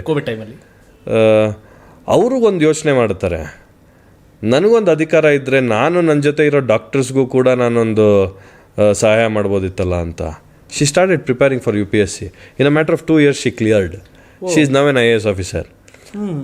ಈಗ ಆ ಪ್ರಾಬ್ಲಮ್ ಅವ್ರಿಗಿಲ್ಲ, ಅದೆಲ್ಲ ಕ್ಲಿಯರ್ ಆಗಿದೆ ಅಂತ ನಾನು ಅಂದ್ಕೊಂಡಿದ್ದೀನಿ. ಸೊ ಒಬ್ಬ ಯಂಗ್ಸ್ಟರ್ಗೆ ಅಧಿಕಾರ ಇದ್ದಾಗ ಯಾವ ರೀತಿ ಅದು ಪರಿಣಾಮ ಬೀಳುತ್ತೆ, ಯಾವ ರೀತಿ ಇಮಿಡಿಯೇಟ್ ಚೇಂಜಸ್ ತರ್ಬೋದು ಅನ್ನೋದಕ್ಕೆ ಇದು ಕೂಡ ಒಂದು ಕಾರಣ. ಬೆಂಗಳೂರು ಅಂತ ಬಂದಾಗ ನೀವು ಹೇಳ್ದಂಗೆ ಉದ್ಯೋಗ ಮತ್ತು ಹಲವಾರು ಪ್ರಾಬ್ಲಮ್ಸ್ ನಾನು ಹೇಳಿದ್ದು, ಇದಕ್ಕೆಲ್ಲ ಒಂದು ಸೊಲ್ಯೂಷನ್ ತರಬೇಕು. ತುಂಬ ದೂರದೃಷ್ಟಿ ಇಟ್ಕೊಂಡು ನಾವು ನೋಡಬೇಕಾಗತ್ತೆ. 10 ವರ್ಷ 20 ವರ್ಷ ನೋಡಲಿಕ್ಕಾಗಲ್ಲ. ಯಾಕೆಂದರೆ ನಮಗೆ ಬೆಂಗಳೂರಿಗೆ ಯಾಕೋ ಇಡೀ ಇಂಡಿಯಾಲೇ ತುಂಬ ಪ್ರೀತಿಯಾದಂಥ ಒಂದು ಸಿಟಿ ನೋಡ್ತಾ ಇದ್ದೀವಿ. ಎಲ್ಲರೂ ಬೆಂಗಳೂರಿಗೆ ಬರ್ತಾ ಇದ್ದಾರೆ. ಸೊ ಹಾಗಾಗಿ ಬೆಂಗಳೂರನ್ನ ತುಂಬ ದೊಡ್ಡ ಸಿಟಿ ಅಂತ ಮಾಡಿ ಆಕ್ಸೆಸಿಬಿಲಿಟಿ ಇಸ್ ದ ಕೀ. ನಮಗೆ ಎಲ್ಲಿ ರೋಡ್ ಚೆನ್ನಾಗಿರುತ್ತೋ, ಎಲ್ಲಿವರೆಗೂ ರೋಡ್ ಚೆನ್ನಾಗಿರುತ್ತೋ ಅಲ್ಲಿವರೆಗೂ ನಮ್ಮ ಡೆಸ್ಟಿನಿ ಚೆನ್ನಾಗಿರುತ್ತೆ ಅಂತ ಹೇಳ್ತಾರೆ. ಸೊ ಹಾಗಾಗಿ ಆಕ್ಸೆಸಿಬಿಲಿಟಿ ಆಗಿರಲಿ, ರೋಡ್ಸ್ ಟ್ರಾನ್ಸ್ಪೋರ್ಟ್ ಆಗಿರಲಿ, ಎಲ್ಲ ಪ್ರಾಬ್ಲಮ್ಸ್ ಇದೆ. ಇದಕ್ಕೆಲ್ಲ ಒಂದು ಸೊಲ್ಯೂಷನ್ ಒಂದೇ ಪೀರಿಯಡಲ್ಲಿ ಅಂತೂ ತರೋಕ್ಕಾಗಲ್ಲ. ಇದಕ್ಕೆ ಕಾಲಾವಕಾಶ ಬೇಕು, ಇಂಪ್ಲಿಮೆಂಟೇಷನ್ ಆಗಬೇಕು ಅಂತ ನಾನು ಹೇಳಿಕೆ. ಎಸ್, ಭಾಳ ಖುಷಿಯಾಗಿದೆ ನಿಮ್ಮ ಜೊತೆ ಮಾತಾಡೋ ಕಾರಣ ಇಷ್ಟೇ. ಎಲ್ಲ ಸ್ಪಷ್ಟವಾಗಿ ನೇರವಾಗಿ ಉದಾಹರಣೆ ಸಮೇತ ಪರಿಹಾರ ಏನು ಎಲ್ಲ ಹೇಳ್ಕೊಂಡು ಹೋಗ್ತಾ ಇದ್ದೀರಿ.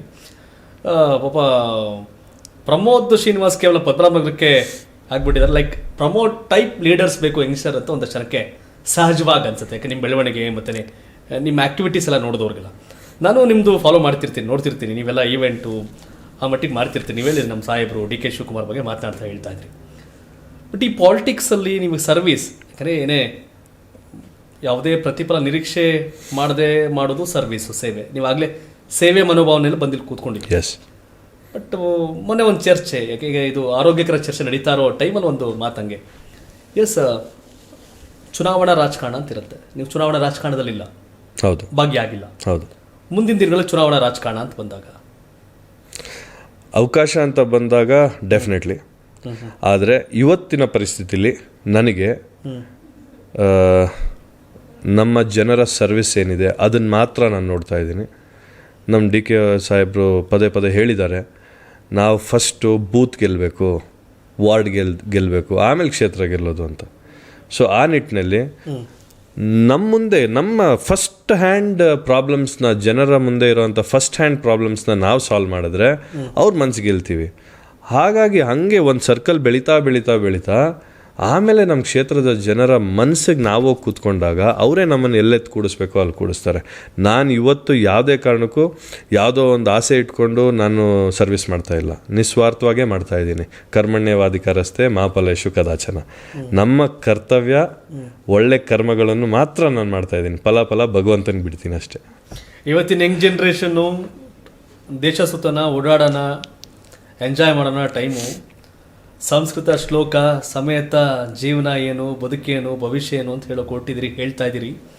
ಬಟ್ ನೋಡಿದವ್ರಿಗೆ ಅನ್ಸುತ್ತೆ ತಾಳಪ್ಪ ಉಳಿದಂಥ ನಿಮ್ಮ ಪಾರ್ಟಿ ನಾಯಕರುಗಳಿಗೆ ಯಾರೋ ಈ ಪ್ರಮೋದ್ ಶ್ರೀನಿವಾಸ್ ಏನಪ್ಪ ನಮ್ಮ ಇಡೀ ಕರ್ನಾಟಕದಲ್ಲಿ ಈ ಗ್ಯಾರಂಟಿ ಇಂಪ್ಲಿಮೆಂಟ್ ಕಮಿಟಿನಲ್ಲಿ ಈ ಥರದೆಲ್ಲ ಮಾಡ್ತಿದ್ದಾರೆ ಅಂತ. ಈಗ ನಿಮ್ಮ ಆಫೀಸ್ ಹೆಂಗೆ ಕಟ್ಕೊಂಡಿದ್ದೀರಿ, ನಿಮ್ಮ ಟೀಮ್ ಹೆಂಗೆ ಕಟ್ಟಿದ್ದೀರಿ, ಏನು ಸಮಾಚಾರ? ಬಂದು ನೋಡ್ಬೋದು ಅವರೆಲ್ಲ ಜನ ನೋಡಬೇಕು. ಏನಿದೆ ನಿಮ್ಮ ಟೀಮ್? ನಮ್ಮ ಟೀಮಲ್ಲಿ ಒಂದು 12 ಜನ ಕೆಲಸ ಮಾಡ್ತಾ ಇದ್ದಾರೆ. Purely dedicated to social service, peoples service, purely dedicated for that. 12 ಜನ ಟೀಮ್ ಇದ್ದಾರೆ. ಅವ್ರಿಗೆ 12 ಜನ ಟೀಮಲ್ಲಿ ಇಬ್ಬಿಬ್ರು ಒಂದೊಂದು ವಾರ್ಡ್ಗೆ ನೇಮಕ ಮಾಡಿದ್ದೀವಿ. ಒಂದೊಂದು ವಾರ್ಡ್ಗೆ ಇಬ್ಬಿಬ್ರನ್ನ ನೇಮಕ ಮಾಡಿದ್ದೀವಿ. 8 ವಾರ್ಡ್ ಬರುತ್ತೆ. ಸೊ ಒಬ್ಬೊಬ್ರು 3 ಜನ 2 ವಾರ್ಡ್ ತೊಗೊತಾರೆ. ಫಲಾನುಭವಿಗಳು ಎಲ್ಲ ವಾರ್ಡಲ್ಲೂ ಕಾನ್ಸಂಟ್ರೇಟೆಡ್ ಆಗಿಲ್ಲ. ಸೊ ಒಂದಷ್ಟು ವಾರ್ಡ್ಗಳಲ್ಲಿ ಒಂದು 6 ವಾರ್ಡಲ್ಲಿ ತುಂಬ ಇದ್ದಾರೆ, ಇನ್ನು 2 ವಾರ್ಡಲ್ಲಿ ಕಮ್ಮಿ ಇದ್ದಾರೆ. ಸೊ ಆ ನಿಟ್ಟಿನಲ್ಲಿ ನಾವು ನಮ್ಮ ತಂಡ, ನಮ್ಮ ಸ್ಟಾಫ್ನ ಇಬ್ಬಿಬ್ಬರನ್ನ ಒಂದೊಂದು ವಾರ್ಡ್ಗೆ ನೇಮಕ ಮಾಡಿದ್ದೀವಿ. ಸೊ ನೀವು ನಂಬಲಿಕ್ಕಿಲ್ಲ ಸರ್, ಇವತ್ತಿಗೂ ಕೂಡ ನಮ್ಮ ಕಚೇರಿಲಿ ಮಿನಿಮಮ್ ಅಂದರೆ ದಿನಕ್ಕೆ 50ರಿಂದ 70 ಜನ ಬಂದು ಕಷ್ಟಗಳು ಹೇಳ್ಕೊಂಡು ಈ ಸೊಲ್ಯೂಷನ್ಸ್ನ ಪರಿಹಾರ ಮಾಡ್ಕೊಂಡು ಹೋಗ್ತಾ ಇದ್ದಾರೆ. ನನಗೆ ಆಶ್ಚರ್ಯ, ಒಂದಿನ ನಾನು ಕೂತಿದ್ರೆ ನಮ್ಮ ಸ್ಟಾಫ್ ಜೊತೆ ಅವರ ಒಡನಾಟ ಯಾವ ರೀತಿ ಬೆಳೆದಿದೆ ಅಂದರೆ, ಫಾರ್ ಎಕ್ಸಾಂಪಲ್ ಒಬ್ರ ಹೆಸರು ತೊಗೊಳಕ್ಕೆ ಹೋಗಲ್ಲ, ಅವ್ರದ್ದು ಒಂದು ಎಕ್ಸಾಂಪಲ್ ಕೊಡಬೇಕು. ಅವರು ಶೀಸ್ ಅ ಸಿಂಗಲ್ ಪೇರೆಂಟ್, ವಯಸ್ಸಾಗಿದೆ, ಕೆಲಸ ಪಾಪ ಎಲ್ಲೂ ಕೆಲಸ ಸಿಕ್ಕಿಲ್ಲ, ಒಂದು ಮಗುನ ನೋಡ್ಕೊಳಕ್ಕೆ ಕೇರ್ ಟೇಕರ್ ಆಗಿ ಒಂದು ಮನೆಗೆ ಹೋಗ್ತಾರೆ. ಅವ್ರಿಗೂ XYZ ಅಮೌಂಟ್ ಸಂಬಳವಾಗಿ ಸಿಗ್ತಾ ಇದೆ. ಅವ್ರಿಗೆ ಗೃಹಲಕ್ಷ್ಮಿ ದುಡ್ಡು 10 ತಿಂಗಳಿಂದ ಬಂದಿರೋದೇ ಅವ್ರಿಗೆ ಗೊತ್ತಿಲ್ಲ. ಯಾಕೆ ಅಂದರೆ ಅವ್ರಿಗೆ 2 ಅಕೌಂಟ್ ಇದೆ, ಅವ್ರ ಹತ್ರ ಬೇಸಿಕ್ ಸೆಟ್ ಇದೆ, ಫೋನ್, ಡಿಜಿಟಲ್ ಫೋನ್, ಇದಿಲ್ಲ, ಅನಲಾಗ್ ಫೋನ್ ಇದೆ. ಅವ್ರಿಗೆ SMS ಬರುತ್ತೆ ಅಂತ ಅವ್ರು ಕಾಯ್ಕೊಂಡು ಕೂತ್ಕೊಂತಾರೆ. ಸೊ ಈ DBT ಸಿಸ್ಟಮಲ್ಲಿ ಒಂದಷ್ಟು SMS ಬರೋದಿಲ್ಲ. ಬಟ್ ಆದರೆ ದುಡ್ಡು ಬಂದಿದೆ, ನಮ್ಮ ಕಚೇರಿಗೆ ಬಂದರು. ನಮ್ಮ ತಂಡ ಅವ್ರದ್ದೆಲ್ಲ ಡೀಟೇಲ್ಸ್ ತಗೊಂಡು ನೋಡಿದಾಗ 20,000 ಅವ್ರ ಅಕೌಂಟಲ್ಲಿ ರಿಫ್ಲೆಕ್ಟ್ ಆಗ್ತಾ ಇದೆ. ಅವ್ರಿಗೆ ಗೊತ್ತಿಲ್ಲ. ಆದರೆ ನಾವು ನೋಡಿದ್ಮೇಲೆ ಅವ್ರಿಗೆ ಗೊತ್ತಾಯ್ತು, ಇವ್ರ ಹತ್ರ ಇನ್ನೊಂದು ಬ್ಯಾಂಕ್ ಅಕೌಂಟ್ ಇದೆ which is link to there Aadhaar. So ಅಲ್ಲಿಗೆ ಈ ದುಡ್ಡು ಹೋಗಿದೆ ಅಂತ. ಸೊ ಈ ಥರ ಪ್ರಾಬ್ಲಮ್ ನಾವು ಅಡ್ರೆಸ್ ಮಾಡಕ್ಕೆ ಶುರು ಮಾಡಿದ್ರೆ ಜನಕ್ಕೆ ಯಾಕೆ ನಂಬಿಕೆ ಬರಲ್ಲ ನಮ್ಮ ಮೇಲೆ? ಅವ್ರಿಗೆ ಅವಾಗ ಸಿಕ್ತು 20,000 ರೂಪಾಯಿ. ಅವ್ರಿಗೆ ಹೆಲ್ತ್ ಇಶ್ಯೂ ಇತ್ತು, ಆ ಹೆಲ್ತ್ ಇಶ್ಯೂಗೆ ಎತ್ಕೊಂಡೋಗಿ ಅವ್ರು ಹಾಸ್ಪಿಟ್ಲ್ಗೆ ಫೀಸ್ ಕಟ್ಟಿದ್ರು. ಇವತ್ತು ನೆನ್ಸ್ಕೊಂತಾರೆ ನಮ್ಮನ್ನ. 20,000 ರೂಪಾಯಿ ಚಿಕ್ಕ ಅಮೌಂಟ್ ಅಂತೂ ಅಲ್ವಲ್ಲ ಸರ್ ಇವತ್ತು. ಅವ್ರಿಗೆ ಫೀಸ್ ಹಾಸ್ಪಿಟಲ್ ಫೀಸ್ ಕಟ್ಟಲಿಕ್ಕೆ ದುಡ್ಡಿಲ್ದಿದ್ದ ಟೈಮಲ್ಲಿ ಗೃಹಲಕ್ಷ್ಮಿ ದುಡ್ಡು ಹೆಲ್ಪ್ ಮಾಡ್ತು.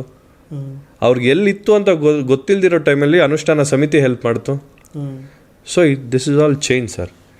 ಒಬ್ರಿಗೊಬ್ರು ಈ ಥರ ನೀವು ಹೇಳಿದ್ರಲ್ಲ ಈಗ ಸೆಲ್ಫ್ಲೆಸ್ ಸರ್ವಿಸ್ ಅಂತ ನಾವೇನು ಕರಿತೀವಿ, ಅದನ್ನು ನಾವು ನಿಜವಾಗ್ಲೂ ಮನಸ್ಫೂರ್ತಿಯಾಗಿ ಮಾಡಿದ್ರೆ ಜನರ ಭಾವನೆಗಳು ಚೇಂಜ್ ಆಗುತ್ತೆ. ಆಮೇಲೆ ಜನರು ಕೂಡ ಬದಲಾವಣೆಯನ್ನು ಬಯಸ್ತಾರೆ. ಯಾವಾಗಲೂ ಒಬ್ಬರನ್ನೇ ನೋಡ್ಲಿಕ್ಕೆ ಆಗಲ್ಲ. ಎಸ್, ಯಾಕೆ ಭಾಳ ಇಷ್ಟೊಂದು ಡೀಪಾಗಿ ಅಂದರೆ ಸರ್ಕಾರ ಯೋಜನೆಗಳು ಮಾಡೋದೆಲ್ಲ ಜನಗಳಿಗೆ ಅನುಕೂಲ ಆಗಲಿ ಅಂತ. ಆದರೆ ಬಹುತೇಕ ಯೋಜನೆಗಳು ಫೇಲ್ ಆಗೋದು ಎಲ್ಲಿ ಅಂತಂದರೆ ಅದು ಜನಗಳಿಗೆ ತಲುಪೋ ವಿಷಯದಲ್ಲಿ, ಇಂಪ್ಲಿಮೆಂಟೇಷನ್ ಅಲ್ಲಿ.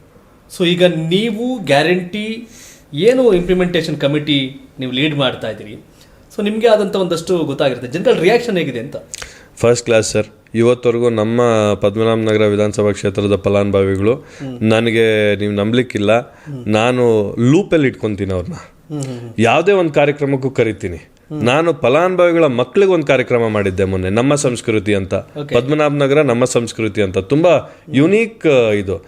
ಗ್ಯಾರಂಟಿ ಯೋಜನೆಗಳ ಕುಟುಂಬಗಳು ಏನಿದ್ದಾರೆ ಅವರ ಮಕ್ಕಳಿಗೆ ನಾವು ಮೊನ್ನೆ ದಸರಾ ವೆಕೇಶನ್ನಲ್ಲೋ ಇಲ್ಲ ಸಮ್ಮರ್ ವೆಕೇಶನಲ್ಲಿ ನಾವು ಅವ್ರಿಗೆಲ್ಲ ಒಂದು ಕಲ್ಚರಲ್ ಪ್ರೋಗ್ರಾಮ್ಸ್ ಎಲ್ಲ ಮಾಡಿ ನಾವೇ ಅವ್ರನ್ನ ಟ್ರೈನ್ ಮಾಡಿ ಈ ಡ್ಯಾನ್ಸ್ ಕರ್ನಾಟಕ ಡ್ಯಾನ್ಸು ಈ ಥರದ್ದೆಲ್ಲ ಒಂದು ವೇದಿಕೆ ಕ್ರಿಯೇಟ್ ಮಾಡಬೇಕು ಅವ್ರಿಗೆ ಅಂಥೇಳಿ ನಮ್ಮ ಕ್ಷೇತ್ರದ ಮಕ್ಕಳಿಗೆ ನಮ್ಮ ಸಂಸ್ಕೃತಿ ಅಂತ ಕ್ರಿಯೇಟ್ ಮಾಡಿ ಅವ್ರಿಗೆಲ್ಲ ಮಾಡಿಕೊಟ್ವಿ. ಸೊ ಅವ್ರು ಕೂಡ ಅಲ್ಲಿಗೆ ಬರ್ತಾರೆ, ಪೇರೆಂಟ್ಸ್ ಎಲ್ಲ ಅವ್ರಿಗೆ ಅಲ್ಲಿ ಬಂದಿದ್ರು. ಅವ್ರನ್ನ ನೋಡಿ ನಮಗೆ ತುಂಬ ಒಂದು ಆಶೀರ್ವಾದ ಮಾಡ್ತಾರೆ. ನೀವಿವತ್ತು ನಮಗೆ ಎಷ್ಟೋ ಕಷ್ಟಗಳಿಂದ ನಮ್ಗೆ ಪರಿಹಾರ ಆಗಿರೋದಕ್ಕೆ ಕಾರಣ ನೀವು, ನಿಮ್ಮ ಸರ್ಕಾರ. ಯಾಕೆಂದರೆ ಈ ದುಡ್ಡು ನಮ್ಗೆ ಬಂದಿರೋದು ಸುಮಾರು ಜನ ಸರ್, ನಾನು ಹೇಳಿದ್ನಲ್ಲ 50% ಅಷ್ಟೇ ನಾವು ರೀಚ್ ಮಾಡೋಕ್ಕಾಗಿದ್ದು. 25-30% ಅಷ್ಟು ಇವ್ರಿಗೆ DBTL ಅಕೌಂಟಲ್ಲಿ ಟ್ರಾನ್ಸ್ಫರ್ ಮಾಡಿರೋ ದುಡ್ಡು ಮಿಸ್ಕಮ್ಯುನಿಕೇಷನ್, ಮಿಸ್ಇನ್ಫಾರ್ಮೇಷನಿಂದ ಅವ್ರಿಗೆ ಎಲ್ಲಿದೆ ಅನ್ನೋದೇ ಗೊತ್ತಿರಲಿಲ್ಲ. ಸೊ ಅಂಥದ್ದನ್ನು ನಾವು ಸಾಲ್ವ್ ಮಾಡಬೇಕಾಗಿತ್ತು. ನಾವು ಚಾಲೆಂಜ್ ಆಗಿ ತೊಗೊಂಡ್ವಿ. ನಮ್ಮ ಸರ್ಕಾರ ಯೋಜನೆಗಳನ್ನ ಸೃಷ್ಟಿ ಮಾಡೋದಲ್ಲ, ಈ ಯೋಜನೆಗಳು ಆಗಬೇಕು, ಇಂಪ್ಲಿಮೆಂಟ್ ಆಗಬೇಕು ಅಂತ ಕಮಿಟಿ ತಂದರು. ಆ ಕಮಿಟಿ ನಮಗೆ ಕೊಟ್ಟಿರೋ ಜವಾಬ್ದಾರಿನ ನಾವು ಶ್ರದ್ಧೆಯಿಂದ ನಿಭಾಯಿಸಿದ್ದಕ್ಕೆ ಇವತ್ತು ಅವರು ನಮ್ಮ ಮೇಲೆ ಅಷ್ಟು ಪ್ರೀತಿ ವಿಶ್ವಾಸ ಇಟ್ಟು ಇವತ್ತು ನಮ್ಮ ಹತ್ರ ಬರ್ತಾ ಇದ್ದಾರೆ. ನಾನು ಹೇಳ್ದಂಗೆ 100 ಜನ ಎವ್ರಿ ಡೇ 100 ಜನ ನಮ್ಮ ಕಚೇರಿಗೆ ಗ್ಯಾರಂಟಿ ವಿಚಾರವಾಗಿ ಬರ್ತಾರೆ. ಬರೀ ಗ್ಯಾರಂಟಿ ವಿಚಾರಕ್ಕೆ ಬರಲ್ಲ, ಲಾಡು ಸ್ವೀಟ್ ಎಲ್ಲ ತಂದು ಕೊಡ್ತಾ ಇದ್ದಾರೆ. ಏನಂತ ಕೆಲಸ ಆಯಿತು ಅಂತ. ಸೊ ಇದು ಬದಲಾವಣೆ. ಎಸ್, ಸೇವೆನಲ್ಲೇ ನೀವು ಖುಷಿ ಸಂತೋಷ ಎಲ್ಲ ಕಾಣೋರು ಆಗ್ತದೆ. ಬಟ್ ಯಂಗ್ಸ್ಟರ್ಗಳು ರಾಜಕಾರಣಕ್ಕೆ ಬರಬೇಕು ಅಂತ. ಪ್ರಮೋದ್ ಶ್ರೀನಿವಾಸ್ ಹಾದಿ ಹೇಗಿತ್ತು ಅಂತಂದರೆ, ಮನೆಯಲ್ಲೇ ತಂದೆ ರಾಜಕಾರಣದಲ್ಲಿದ್ದರು. ನಿಮ್ಮ ಆಯ್ಕೆಗಳೇನು ಅಂತಂದಾಗ ನೀವೆಲ್ಲ ಜೀವನ ಏನು ಎತ್ತ ಅಂತ ನೋಡಿದವರು. ನಾಟ್ ಓನ್ಲಿ ನೀವು ರಾಜಕಾರಣಿ ಅಲ್ಲ, ಉದ್ಯಮಿ ಕೂಡ ಹೌದು. ಉದ್ಯಮಿ ಜೊತೆಗೆ ನೀವು ಈ ಸೇವೆ ಮಾಡಲೇಬೇಕು ಅಂತ ನಿರ್ಧಾರ ಮಾಡಿ ಗಟ್ಟಿಯಾಗಿ ಬಂದು ನಿಂತ್ಕೊಂಡಿದ್ದೀರಿ. ಬಟ್ ನಿರೀಕ್ಷೆಗಳೇನೋ ಇರುತ್ತಲ್ಲ, ಏನು ನಿರೀಕ್ಷೆ ಇದೆ ಸದ್ಯಕ್ಕೆ? ಸದ್ಯಕ್ಕೆ ನಾನು ಹೇಳ್ದಂಗೆ ಕೆಲಸ ಮಾಡೋಣ. ನಿರೀಕ್ಷೆ ಅನ್ನೋದು ಒಂದು ಅಫ್ಕೋರ್ಸ್ ಜೀವನ ಅಂದಮೇಲೆ ಗುರಿ ಇರಬೇಕು, ಗುರುಗಳಿರಬೇಕು, ಎಲ್ಲ ಇರಬೇಕು. ಆದರೆ ಇವಾಗ ನಾನು ನೋಡ್ತಾ ಇರೋದು ಒಂದೇ, ನಮ್ಮ ಕ್ಷೇತ್ರದ ಜನಕ್ಕೆ ಪ್ರಮೋದ್ ಯಾರು, ಪ್ರಮೋದ್ ಮೆಂಟ್ಯಾಲಿಟಿ ಏನು, ಪ್ರಮೋದ್ ಉದ್ದೇಶ ಏನು, ಇದನ್ನು ತಲುಪಬೇಕು. ನನ್ನ ಮನಸ್ಸಲ್ಲಿರೋ ಒಂದು ಸರ್ವಿಸ್ ಮೋಟಿವ್ ಏನಿದೆ ಅದು ಜನಕ್ಕೆ ರೀಚ್ ಆಗಲಿ. ನಾನು ಅದನ್ನು ಬಾಯಿ ಮಾತಲ್ಲಿ ಹೇಳಬಾರ್ದು, ಕೆಲಸ ಮಾಡಿ ಫೀಲ್ಡಲ್ಲಿ ಜನಕ್ಕೆ ಅದು ರಿಯಲ್ ಆಗಿ ಇಂಪ್ಲಿಮೆಂಟ್ ಮಾಡಿ ಚೇಂಜಸ್ನ ಬದಲಾವಣೆನ ತಂದು ತೋರಿಸಿದ್ರೇ ನಾನು ಆಕ್ಸೆಪ್ಟ್ ಆಗೋದು. ನಾನು ಆಕ್ಸೆಪ್ಟ್ ಆದರೆ ಜನ ನನ್ನನ್ನು ಆಯ್ಕೆ ಮಾಡ್ತಾರೆ ಅಂತ ಉದ್ದೇಶದಿಂದ ಹೋಗಿದ್ದೀನಿ ಅಷ್ಟೆ. ರಾಜಕಾರಣಕ್ಕೆ ಬರಬೇಕು ಅನ್ನೋ ಯುವಕರಿಗೆ ಏನು ಸಂದೇಶ ಕೊಡ್ತೀರಿ? ಒಂದು ದೊಡ್ಡ ಪ್ಲ್ಯಾಟ್ಫಾರ್ಮ್, ಜನರ ಜೀವನದಲ್ಲಿ ಬದುಕಲ್ಲಿ ಬದಲಾವಣೆ ತರಬೇಕು ಅಂದರೆ ರಾಜಕಾರಣ ಒಂದು ದೊಡ್ಡ ಪ್ಲ್ಯಾಟ್ಫಾರ್ಮ್. ನಿಸ್ವಾರ್ಥವಾಗಿ ಸೇವೆ ಮಾಡಲಿಕ್ಕೆ ಒಂದು ದೊಡ್ಡ ಪ್ಲ್ಯಾಟ್ಫಾರ್ಮ್. ಹೆಜ್ಜೆ ಗುರುತುಗಳನ್ನು ಬಿಟ್ಟು ನಮ್ಮ ಒಂದು ಯೋಚನೆಗಳನ್ನು ನೆಕ್ಸ್ಟ್ ಜನ್ರೇಷನ್ಗೂ ಕೂಡ ಕ್ಯಾರಿ ಮಾಡೋ ಅಂಥ ಒಂದು ದೊಡ್ಡ ಪ್ಲ್ಯಾಟ್ಫಾರ್ಮ್. ಹಾಗಾಗಿ ನಾನು ಹೇಳಿದೆ ಈಗಷ್ಟೇ, ಒಂದು ಉದಾಹರಣೆ ತೊಗೊಂಡು ಹೇಳಿದೆ. ಎಲ್ಲಿ ರಾಜಕಾರಣಕ್ಕೆ ಬಂದು ಅಧಿಕಾರವನ್ನು ತಗೊಂಡು, ರಾಜಕಾರಣಕ್ಕೆ ಅಲ್ಲ ಎಲ್ಲೋ ಒಂದು ಕಡೆ ಅಧಿಕಾರಗಳನ್ನು ತಗೊಂಡು ಹೇಗೆ ಪ್ರಾಬ್ಲಮ್ನ ಸಾಲ್ವ್ ಮಾಡಿದ್ರೋ, ಈ ಪ್ರಾಬ್ಲಮ್ನ ಸಾಲ್ವ್ ಮಾಡೋದರಲ್ಲಿ ಯುವಕರು ಬಂದಾಗ ಆ ದೃಷ್ಟಿಕೋನ ಬದಲಾಗುತ್ತೆ. ಹಾಗಾಗಿ ಯುವಕರು ರಾಜಕಾರಣಕ್ಕೆ ಬಂದರೆ ವಿವೇಕಾನಂದರು ಹೇಳ್ದಂಗೆ ಒಂದು ಸದೃಢವಾದಂಥ ಒಂದು ದೇಶ ಕಟ್ಬೋದು ಅಂತ ನನ್ನ ಭಾವನೆ. ಎಸ್, ಸದೃಢವಾದ ದೇಶ ಕಟ್ಟಬಹುದು ಅನ್ನೋ ವಿವೇಕಾನಂದ ಅವರ ವಾಣಿ ಮತ್ತು ಸಂದೇಶ, ಅದನ್ನು ಗುರಿಯಾಗಿ ಇಟ್ಕೊಂಡು ಅದನ್ನು ಮನಸ್ಸಿನಲ್ಲಿ ಇಟ್ಕೊಂಡು ನೀವು ಕೆಲಸ ಮಾಡ್ತಾ ಇದ್ದೀರಿ. ಎಸ್, ಪದ್ಮನಾಭನಗರ ಆಯಿತು, ಬೆಂಗಳೂರು ಆಯಿತು. ಸಹಜವಾಗಿ ಬೆಂಗಳೂರು ಅಂದರೆ ರಾಜ್ಯ ಇದ್ದಂಗೆ ನಿಮ್ಮದೇ ಆದಂಥ ಒಂದು ವಿಷನ್ ಇರುತ್ತೆ. ನಿಮ್ಮ ಪ್ರಕಾರ ದೇಶ ಇನ್ನೂ ದೂರದೃಷ್ಟಿ ಸರ್. ದೇಶದ ಒಂದು ಇವಾಗಿಂದ ಒಂದು ಸಣ್ಣ ಸಣ್ಣ ಕಲ್ಲು ಜೋಡಿಸ್ತಾ ಹೋದ್ರೇ ಒಂದು ದೊಡ್ಡ ದೇಶ ಕಟ್ಟೋ ಅಂತ ಒಂದು ಮಾತಿದೆ. ಇನ್ನು ಚಿಕ್ಕ ಚಿಕ್ಕ ಇಟ್ಕೆಯನ್ನು ನಾವು ಕಟ್ತಾ ಇದ್ದೀವಿ. ಆ ಇಟ್ಕೆಯನ್ನು ಕಟ್ಟಿ ಒಂದು ದೊಡ್ಡ ದೇಶದ ಸೇವೆಗೆ ಹೋಗಬೇಕು. ನನ್ನ ಪ್ರಕಾರ ನಾವಿಲ್ಲಿ ಸೇವೆ ಮಾಡಿದ್ರೆ ಎಲ್ಲೋ ಒಂದು ಕಡೆ ದೇಶ ಸೇವೆ ಮಾಡ್ದಂಗೆ. ಬಸವಣ್ಣವ್ರು ಒಂದು ಮಾತು ಹೇಳಿದ್ದಾರೆ, ತೆಂಗಿನಕಾಯಿಗೆ ಯಾರು ನೀರೆತ್ತಿ ಹಾಕೋದಿಲ್ಲ, ಬೇರ್ಗೆ ನೀರು ಹಾಕ್ತಾರೆ, ಆದರೆ ಸಕ್ಕರೆ ನೀರು ತೆಂಗಿನಕಾಯಿ ಒಳಗಡೆ ಸೇರುತ್ತೆ. ಹಾಗೆ ಜನರ ಸೇವೆ ಇಲ್ಲಿ ಮಾಡಿದ್ರೆ ಶಾಶ್ವತವಾಗಿ ಅದು ದೇವ್ರಿಗೆ ಸೇರುತ್ತೆ, ಪಲ್ಲುತ್ತೆ ಅಂತ ಬಸವಣ್ಣವ್ರು ಹೇಳಿದಂಗೆ ನಾನು ನಂಬಿದ್ದೀನಿ.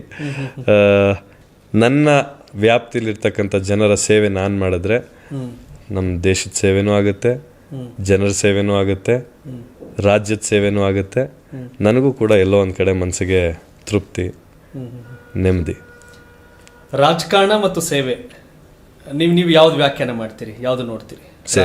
ಸೇವೆ ನಿರಂತರ ಅವಕಾಶ ಮತ್ತೆ ಅಧಿಕಾರ.